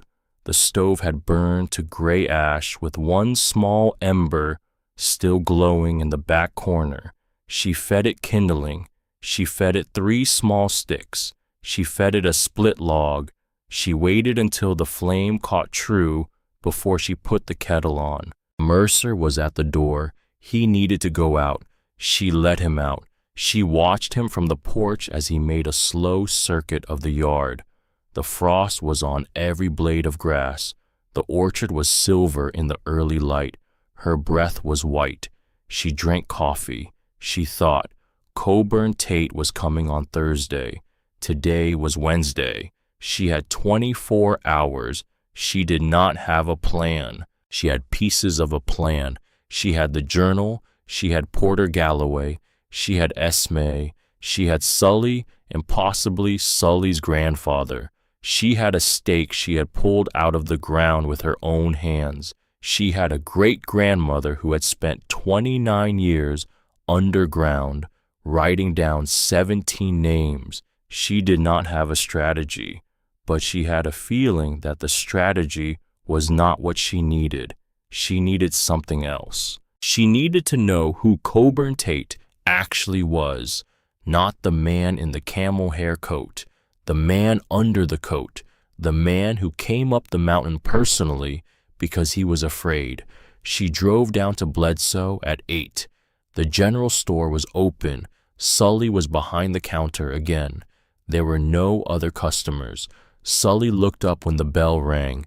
Her face did something complicated. "You came back," Sully said. "You knew I would. I hoped you would. Different thing." Sully reached under the counter. She came up with a brown paper bag larger than yesterday's. She set it on the counter. "Granddaddy is in the back," she said. "He wants to see you." Rila's hands went cold. "He remembers Persimmon." "Honey," he hasn't stopped remembering her in 57 years. Sully lifted the hinged section of the counter. She nodded toward the back room. "Go on." "He's been up since 4:30, making coffee strong enough to embarrass a soldier. He's been waiting for someone like you to walk into this store his whole life." The back room was small, a work table, a coal stove, a window looking out onto an alley full of empty produce crates. An old man was sitting in a wooden chair beside the stove. He was 87 years old, white hair cut close to the skull, a blue work shirt buttoned to the collar. His hands rested on his knees. They were big hands. The knuckles were knotted with arthritis. The skin was thin and dark with sun. He looked up when Rila came in. He looked at her for a long time. He did not stand up. He nodded once toward the second chair. "Sit down, child." Rila sat. The old man's eyes were wet. She did not think he was crying. She thought his eyes had been wet for a long time, the way some old eyes are. "My name is Roscoe Yoder," he said. "I worked the kiln at Tate Lumber from June of 1957 until the 1st of November of 1962. I quit 11 days before the fire. I quit because I saw something. I went home and I told my wife I would not work another day under Yancey Tate if I had to eat dirt for the rest of my life. My wife said, all right. I ate dirt for the rest of my life. I never set foot in that mill again." His voice was steady. "What did you see?" Rilla said. He looked at the stove for a long minute. "I saw Yancey Tate strike a woman in the kiln shed with a length of pipe across the back of her legs. She went down on the floor. She did not scream. She did not say a word. He stood over her. He said, 'Do not raise your voice in this building. Do you understand me?' She nodded. He walked out. I was standing behind the drying racks. He did not see me. The woman got up. She walked out of the kiln shed. She went back to her work." He paused. "The woman was your great-grandmother." Rilla did not breathe. "That was October 21st, 1962, Roscoe said. 3 weeks before the fire. I went home that night and I told my wife. She said we need to leave this town. I said we cannot leave because we cannot afford to leave. She said then we need to find a way to keep working without working for him. I quit 11 days later. I told everybody it was my back. My back was fine. I have not lifted a heavy thing wrong in 50 years. My back was the cover story." He looked at Rila. "I did not do anything for her. I want you to understand that. I saw what he did. I did not say a word. I quit my job, and I kept my head down, and I lived my life. Your great-grandmother went into the ground for 29 years because of men like Yancey Tate, and men like me, the ones who saw and the ones who did. The difference between us was a length of pipe, not anything else, not really." "You were a worker," Rilla said. "He was the owner. You could not have stopped him. I could have spoken. You had a family. So did she." Rilla did not have an answer for that. She did not try to give him one. Roscoe Yoder looked at his hands. "Sully tells me Coburn Tate has come up to your cabin." "Yes, sir." Has he asked you to sell? Yes, sir. Have you said no? Not yet, not officially. He comes back tomorrow morning.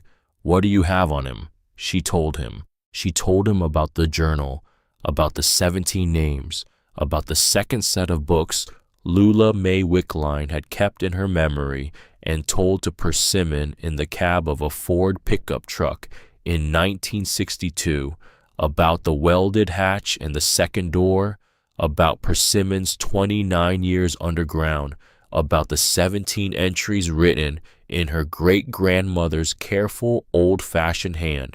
She did not show him the journal. She just told him what was in it. The old man listened without interrupting. When she was finished, he closed his eyes for a moment. He said one word, Lula. You knew her. She was my wife's first cousin. We were at her funeral. We thought she had died in the fire. We thought all of them had. He opened his eyes. Lord, forgive me. I did not know. You could not have known. They wanted you not to know. I could have asked, Mr. Yoder. Yes. You quit because you saw something. You did the only thing you could do for yourself and your wife. You are not the man who hurt my great-grandmother. The man who hurt her is dead. The man who is coming up my mountain tomorrow is his grandson. I am going to deal with him tomorrow. I am not here to take you to task for what you did or did not do in 1962. I am here to ask you what you know about Coburn. Roscoe nodded slowly. He took a long breath. Coburn Tate's daddy was Wendell. Wendell shot himself in his garage in November of 1998. The county ruled it suicide. The county was right, but the county did not know why.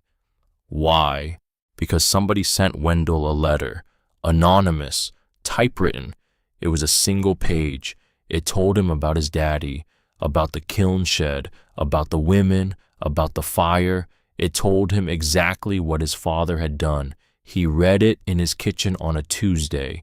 By Friday, he was dead. My wife found out because Wendell's housekeeper was her sister-in-law. The housekeeper found the letter on the kitchen table the morning after he died. She burned it in the wood stove because she did not want the family to see it. Who sent the letter? Nobody ever knew. Rilla thought about it. My great-aunt, she said quietly. Ottilie, that would be my guess. She would have been 58 years old in 1998. Plenty old enough to type a letter. Plenty old enough to know what to say in it. Rilla pressed her palms flat against her knees. She thought about her great-aunt sitting in the same town, buying typewriter ribbon at a drugstore, composing a letter, slipping it into a mailbox, driving home to the cabin, and then doing nothing else with it. No publication, no lawsuit, no public statement, just the letter, just the truth, delivered to one man, one time. It had been enough to break him. So Coburn, Rilla said, he believes his grandfather was a good man and his father killed himself for nothing. Or, she stopped, or he believes his grandfather was a monster and his father could not live with it. Either way, he wants the journal. He wants the journal, Roscoe said. He has been looking for it for 21 years. He bought up land. He bought up records. He bought up the old mill site. He paid to relocate the cemetery. He has spent 2 decades trying to find what your great-aunt held on to. And then your great-aunt died in August. And then you arrived. And he came up the mountain himself. He came up himself because he is running out of time.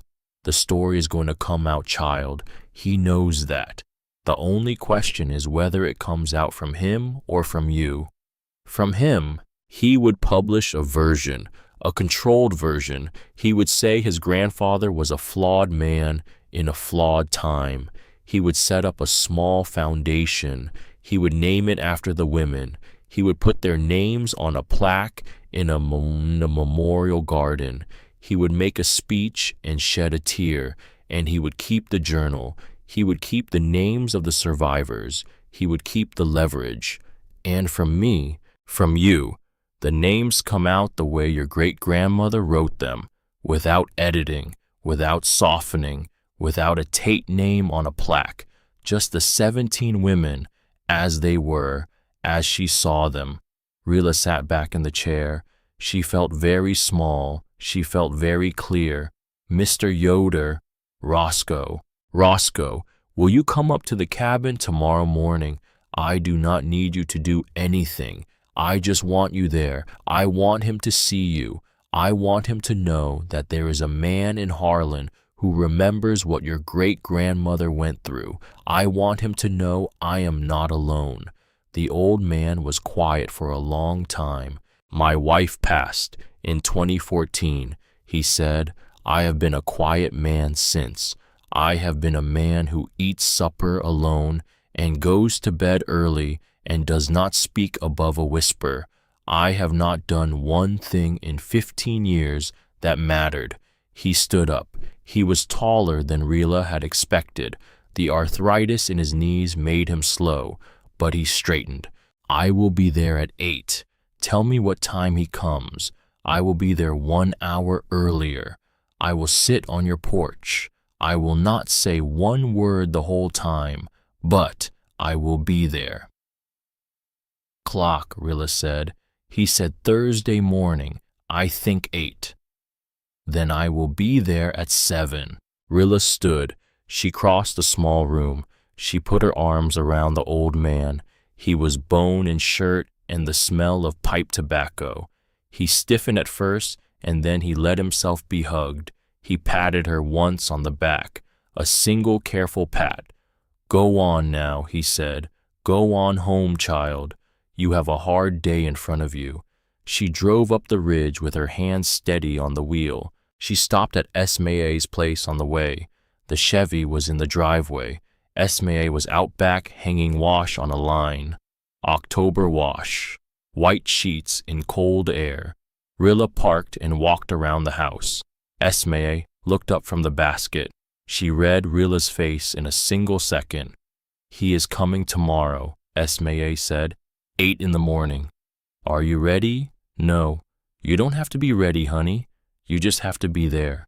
Esme set the wet pillowcase back in the basket. She wiped her hands on her apron.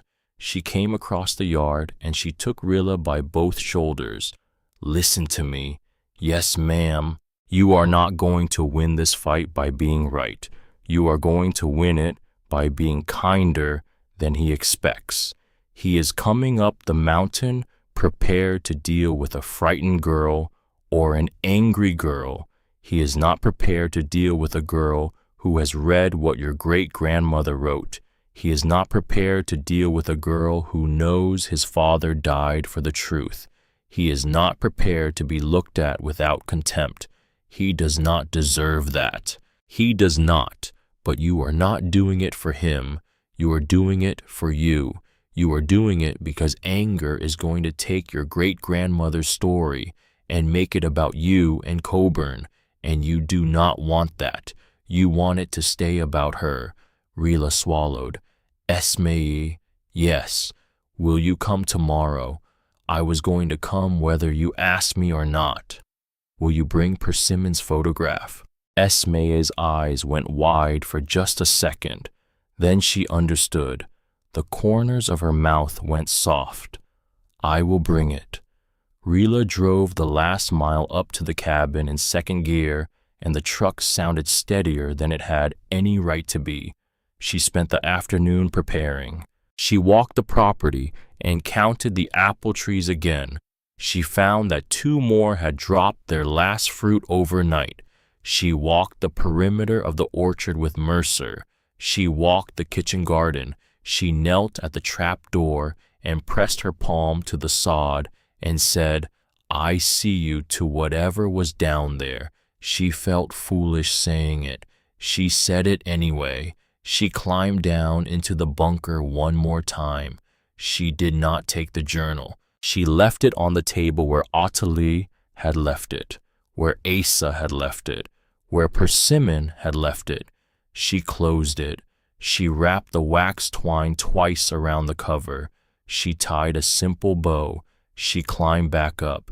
She did not lock the trap door. She did not bury it. She left the door visible. She wanted Coburn Tate to see it. She wanted him to know that the second door had been used. At 3 in the afternoon, she drove down to Porter Galloway's office. Porter looked up from her desk when Rilla came in. Porter looked at her face. Porter set down her pen. "All right," Porter said.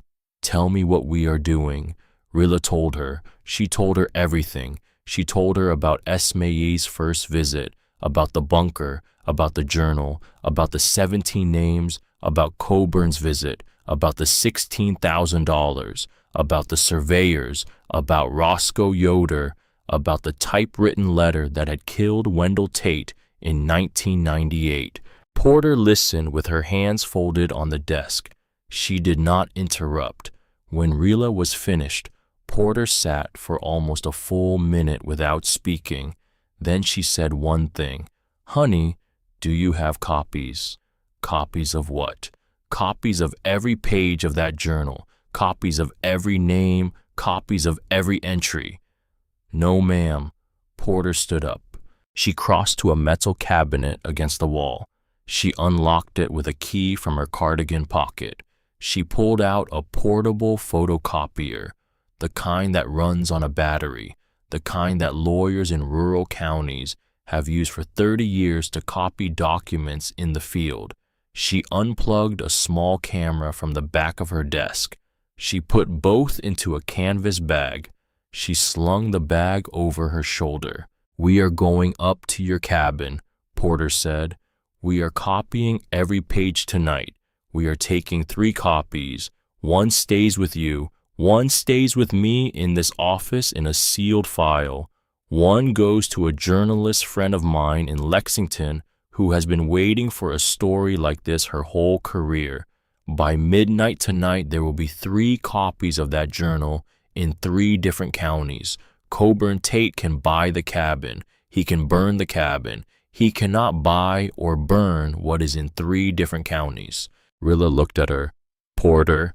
"Yes." "Why are you doing this?" Porter Galloway took off her reading glasses. She let them hang on the chain around her neck. "Because your great-aunt sat in that chair where you are sitting in 2003 and told me she was leaving everything she had to a granddaughter she had not yet been able to meet. She told me to take care of you when you came. She did not tell me what was on her property. She did not tell me what was in that bunker.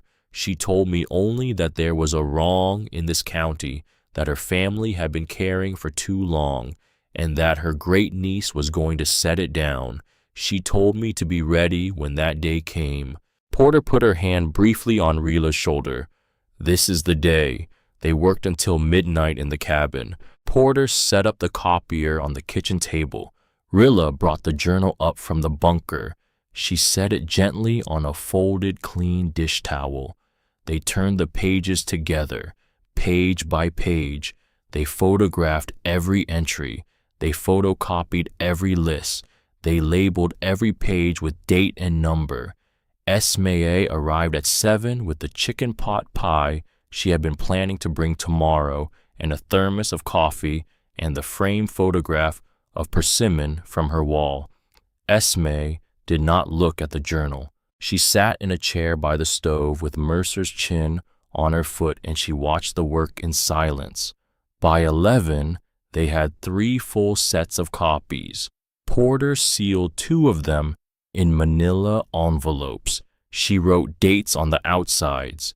She had Rilla and Esme both initial each seal. She left for Lexington at 11:30 with 1 envelope on the seat beside her. She would deliver it by hand at 1 in the morning to a woman named Lavada Worth, who had been the investigative editor at the Herald-Leader for 31 years and had retired in March, and had told Porter on her retirement that she was not done. Lavada was Tabitha's older sister. The Worth women had been keeping Harlan County's records since the Depression. The second envelope went into Porter's office safe before sunrise. The third stayed at the cabin. Rilla put it under the loose floorboard beneath the bed, the floorboard where her great-aunt had kept her own private things, the floorboard Ottilie had marked with a small carved star at the corner. Rilla had found it on her second night. She had not understood what it was until tonight. Esmaye stayed in the cabin. She slept in the chair by the stove with a quilt over her knees. She did not ask. Rilla did not say no. She had not had a person sleep in the same room with her in 4 months. The presence of another breathing human in the small space was a kind of medicine she had forgotten the taste of. Roscoe Yoder arrived at 7:04 in the morning. He came in a 1986 Chevy pickup. He brought a thermos. He brought a folding camp chair. He brought a single page of yellow legal paper folded in his shirt pocket. He sat down on the porch step. He poured himself coffee from the thermos. He put the cup on the floorboard beside him. He folded his hands on his knees. He did not say a word. Esmaye came out at 7:20. She brought him a slice of cornbread on a napkin. He thanked her with a nod. He ate the cornbread. Rilla sat in the rocker on the porch. Mercer lay across her feet. The framed photograph of Persimmon sat on the small table beside the rocker. Esmaye had positioned it so that it faced the gravel drive, so that anyone coming up the road would see the woman's face before they saw Rilla's. At 7:53, the sound of an engine came up the grade. Coburn Tate's black Lincoln pulled into the clearing. At 8:01, the door opened. He got out. He took 2 steps. He stopped. He saw the porch. He saw the old man with the steady eyes and the folded legal paper in his shirt pocket. He saw the older woman in the canvas coat with her hands in her lap. He saw the dog at the girl's feet. He saw the framed photograph on the small table. He saw the photograph. Coburn Tate stopped at the bottom of the porch steps. He looked at the photograph for a long moment. His face did something Rilla had not expected. It did not harden. It softened. Just for a second. Just for the time it took him to take one breath. Then it composed itself again into the polished thing he had brought up the mountain. Miss Hatchett. Mr. Tate, you have company. I have witnesses. He absorbed that. He nodded. May I speak with you privately? No. He took it without flinching. He had expected it. He nodded again. He climbed the first step. He stopped. He turned and looked at Roscoe Yoder. Roscoe looked back. Neither man spoke. Coburn turned and looked at Esme. Esme held his gaze with the same patient pale blue eyes she had brought to 40 years of births and deaths. Coburn turned to Rilla. All right, he said. All right. I will say what I came to say. Go ahead. I have made you an offer of $16,000. I would like to amend that offer. $40,000. Cash. No conditions. You sign the deed over to me by Monday. You take the money. You go anywhere in this country you want. You start your life. You let this ridge rest. No, just the one word. She had been practicing the word for 16 hours. It came out clean. Coburn paused.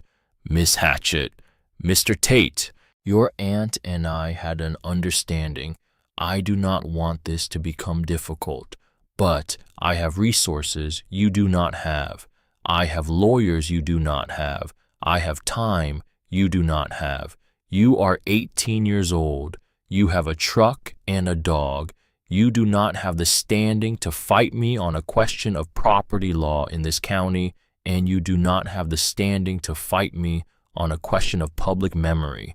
I am giving you a chance to walk away from this with something. Please take the chance. Rilla picked up the photograph from the small table. She did not stand up. She held the photograph in her lap with both hands. She turned it so the face of Persimmon May Hatchett faced Coburn Tate. Mr. Tate, Yes. Do you know who this is? He did not answer. This is my great-grandmother. Her name was Persimmon Hatchet. Most people called her Sim. She was born in 1903 in Coxton, Kentucky. She worked the kiln line at your grandfather's lumber mill from 1953 until November of 1962. On the night of October 21st, 1962, your grandfather struck her in the back of the legs with a length of pipe in the kiln shed because she had raised her voice. She did not die. She did not die in the fire on November 11th. She lived in a room behind my orchard for 29 years. She died in 1991 peacefully in her own bed at the age of 88. She wrote down what happened to her, and she wrote down what happened to 16 other women, and we have her journal. Coburn Tate did not move. Mr. Tate? Yes. Your father read a letter in November of 1998. The letter described what your grandfather had done at the mill. The letter did not name a sender. The letter was burned in a wood stove by your father's housekeeper the morning after he died because she did not want you and your mother to see it. The letter was written by my great-aunt Ottilie. She was 58 years old when she wrote it. She wrote it because she wanted your father to know. She did not write it because she wanted him dead. She wrote it because she had been carrying her mother's story for 36 years, and she could no longer carry it alone. Your father was the first person she told. Coburn's eyes were wet now. He did not let it show in his face, but Rilla had been watching for it. I am telling you the truth about your father, she said. Your father did not kill himself for nothing. He killed himself because he had spent his whole life believing his father was a man of unusual decency, and on a Tuesday morning in 1998, he learned he was not. He could not live with the gap. That is not a small thing. That is a hard thing. I am sorry for it. I am genuinely sorry. He did not deserve to die at 56. He deserved to know the truth and live with it. He chose otherwise. That was his choice, not my great-aunt's, not yours. Coburn's hands had gone slack at his sides. The polished suit looked suddenly ill-fitting. He looked like a man. I do not want $40,000, Rilla said. I do not want 60. I do not want a memorial garden with a Tate name on the plaque. I do not want a foundation. I do not want a controlled version. Your grandfather hurt 17 women that we know about. There were probably more. The 17 names belong to the 17 women. They do not belong to your family, and they do not belong to mine. I am going to release them, Mr. Tate.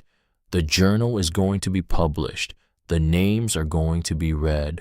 The story is going to be told the way my great-grandmother wrote it.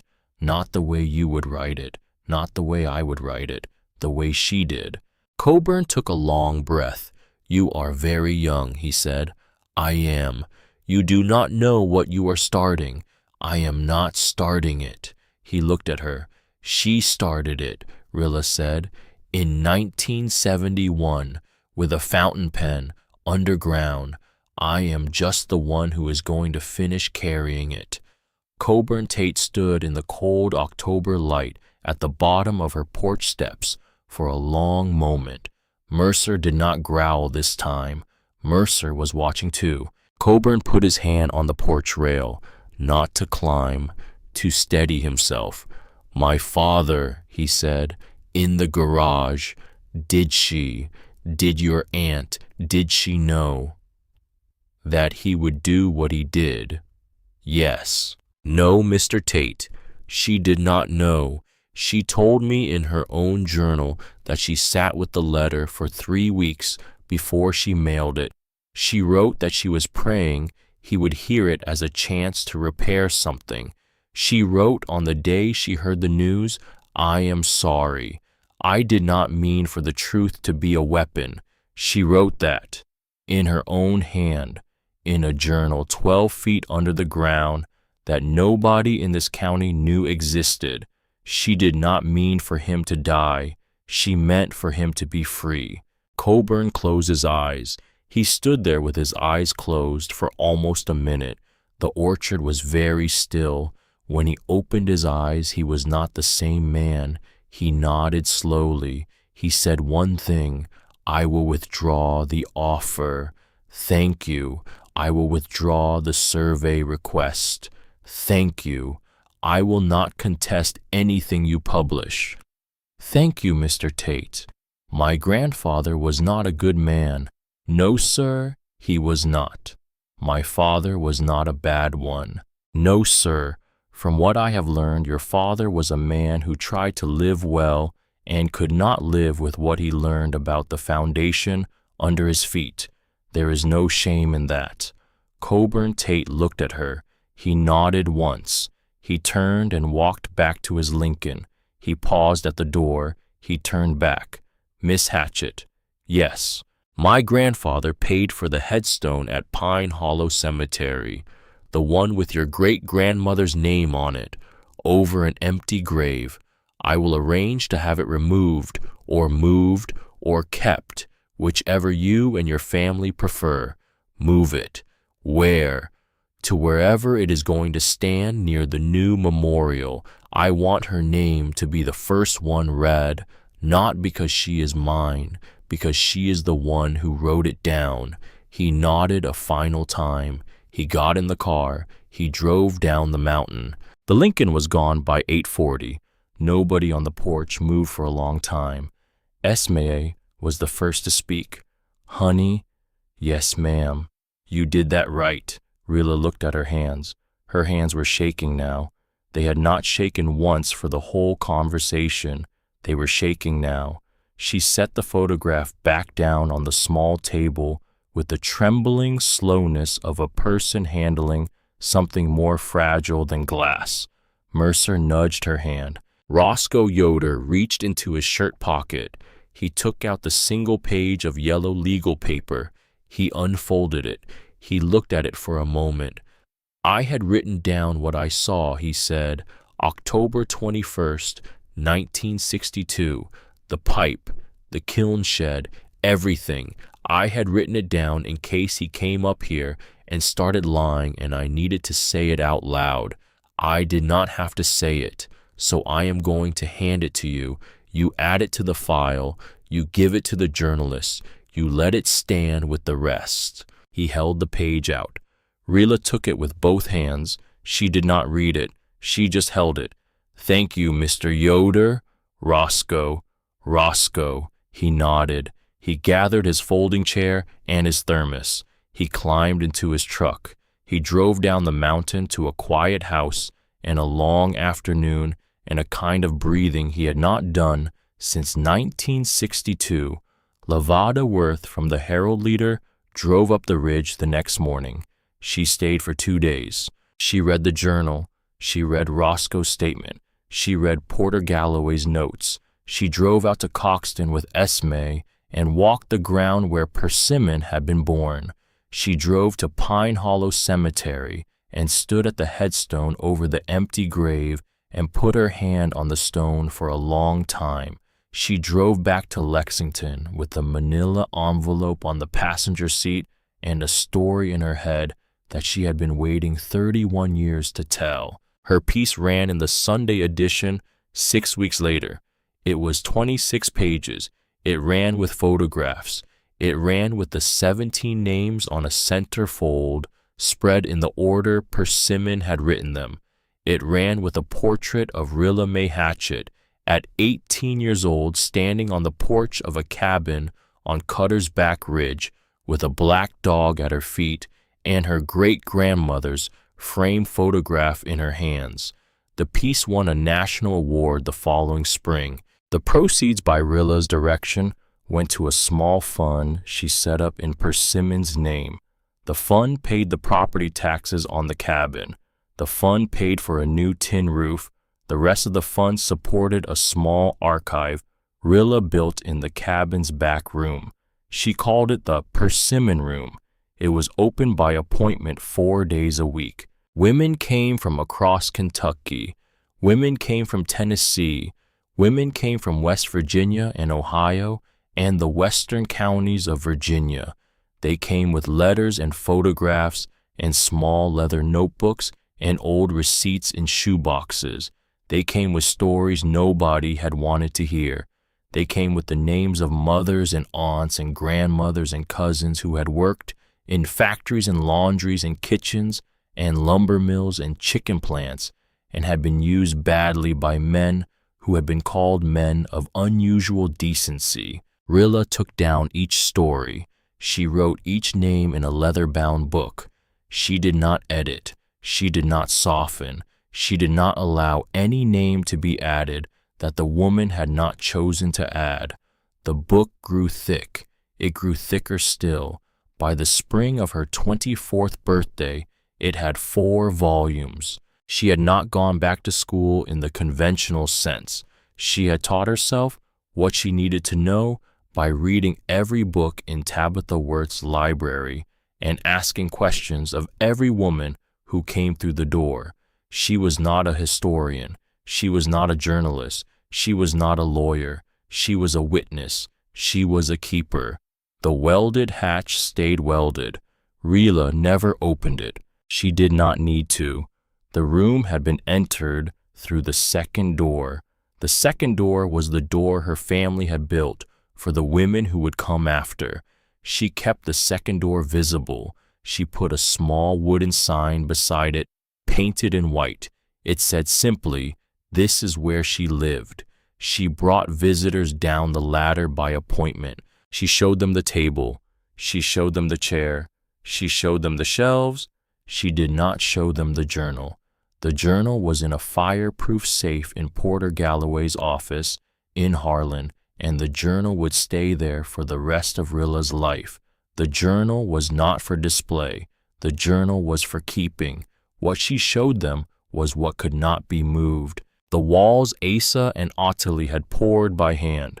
The ventilation pipe Persimmon's daughters had run through the root cellar so the smoke would not be seen. The wooden cradles for the cans, the single strand of cloth-wrapped wire still stapled along the left wall, the folding chair pushed in under the table. She told the visitors what Esmaye had told her. Her great-grandmother had not been alone down here. Her great-grandmother had walked at night in the orchard. Her great-grandmother had read books her daughters brought her. Her great-grandmother had eaten 3 meals a day, cooked by her daughters in the cabin above. Her great-grandmother had been hidden. She had not been buried. The difference was the difference between a tomb and a sanctuary. Persimmon Hatchett had lived in a sanctuary. She had used the years to write. On the last day of October, in her 26th year, on the 8th anniversary of the morning, Rilla had first found the hatch in the orchard. She sat on the porch in the rocker with Mercer at her feet. Mercer was old now. He was a slow dog. He spent most of his days asleep in the sun. She held a cup of black coffee in both hands. She watched the orchard. The light was going copper. The fruit was on the ground. The smell was sweet and a little fermented. She thought about her mother. She thought about her grandmother, whom she had never known. She thought about her great-aunt, who had watched her grow up from across the street at an elementary school in Knoxville. She thought about her great-grandmother, who had lived underground for 29 years, writing down the names of women nobody else would write down. She thought about the 17 women. She thought about the 4 volumes of names in the Persimmon room. She thought about her own name, which she had once believed was a name no one had chosen for her, and which she now knew had been chosen for her by a woman she had never met 2 years before she was born in a leather-bound journal at a welded steel table 12 feet under the ground. Rilla May. A small smile. She drank her coffee. The sun went lower. The orchard went bronze. Mercer sighed in his sleep.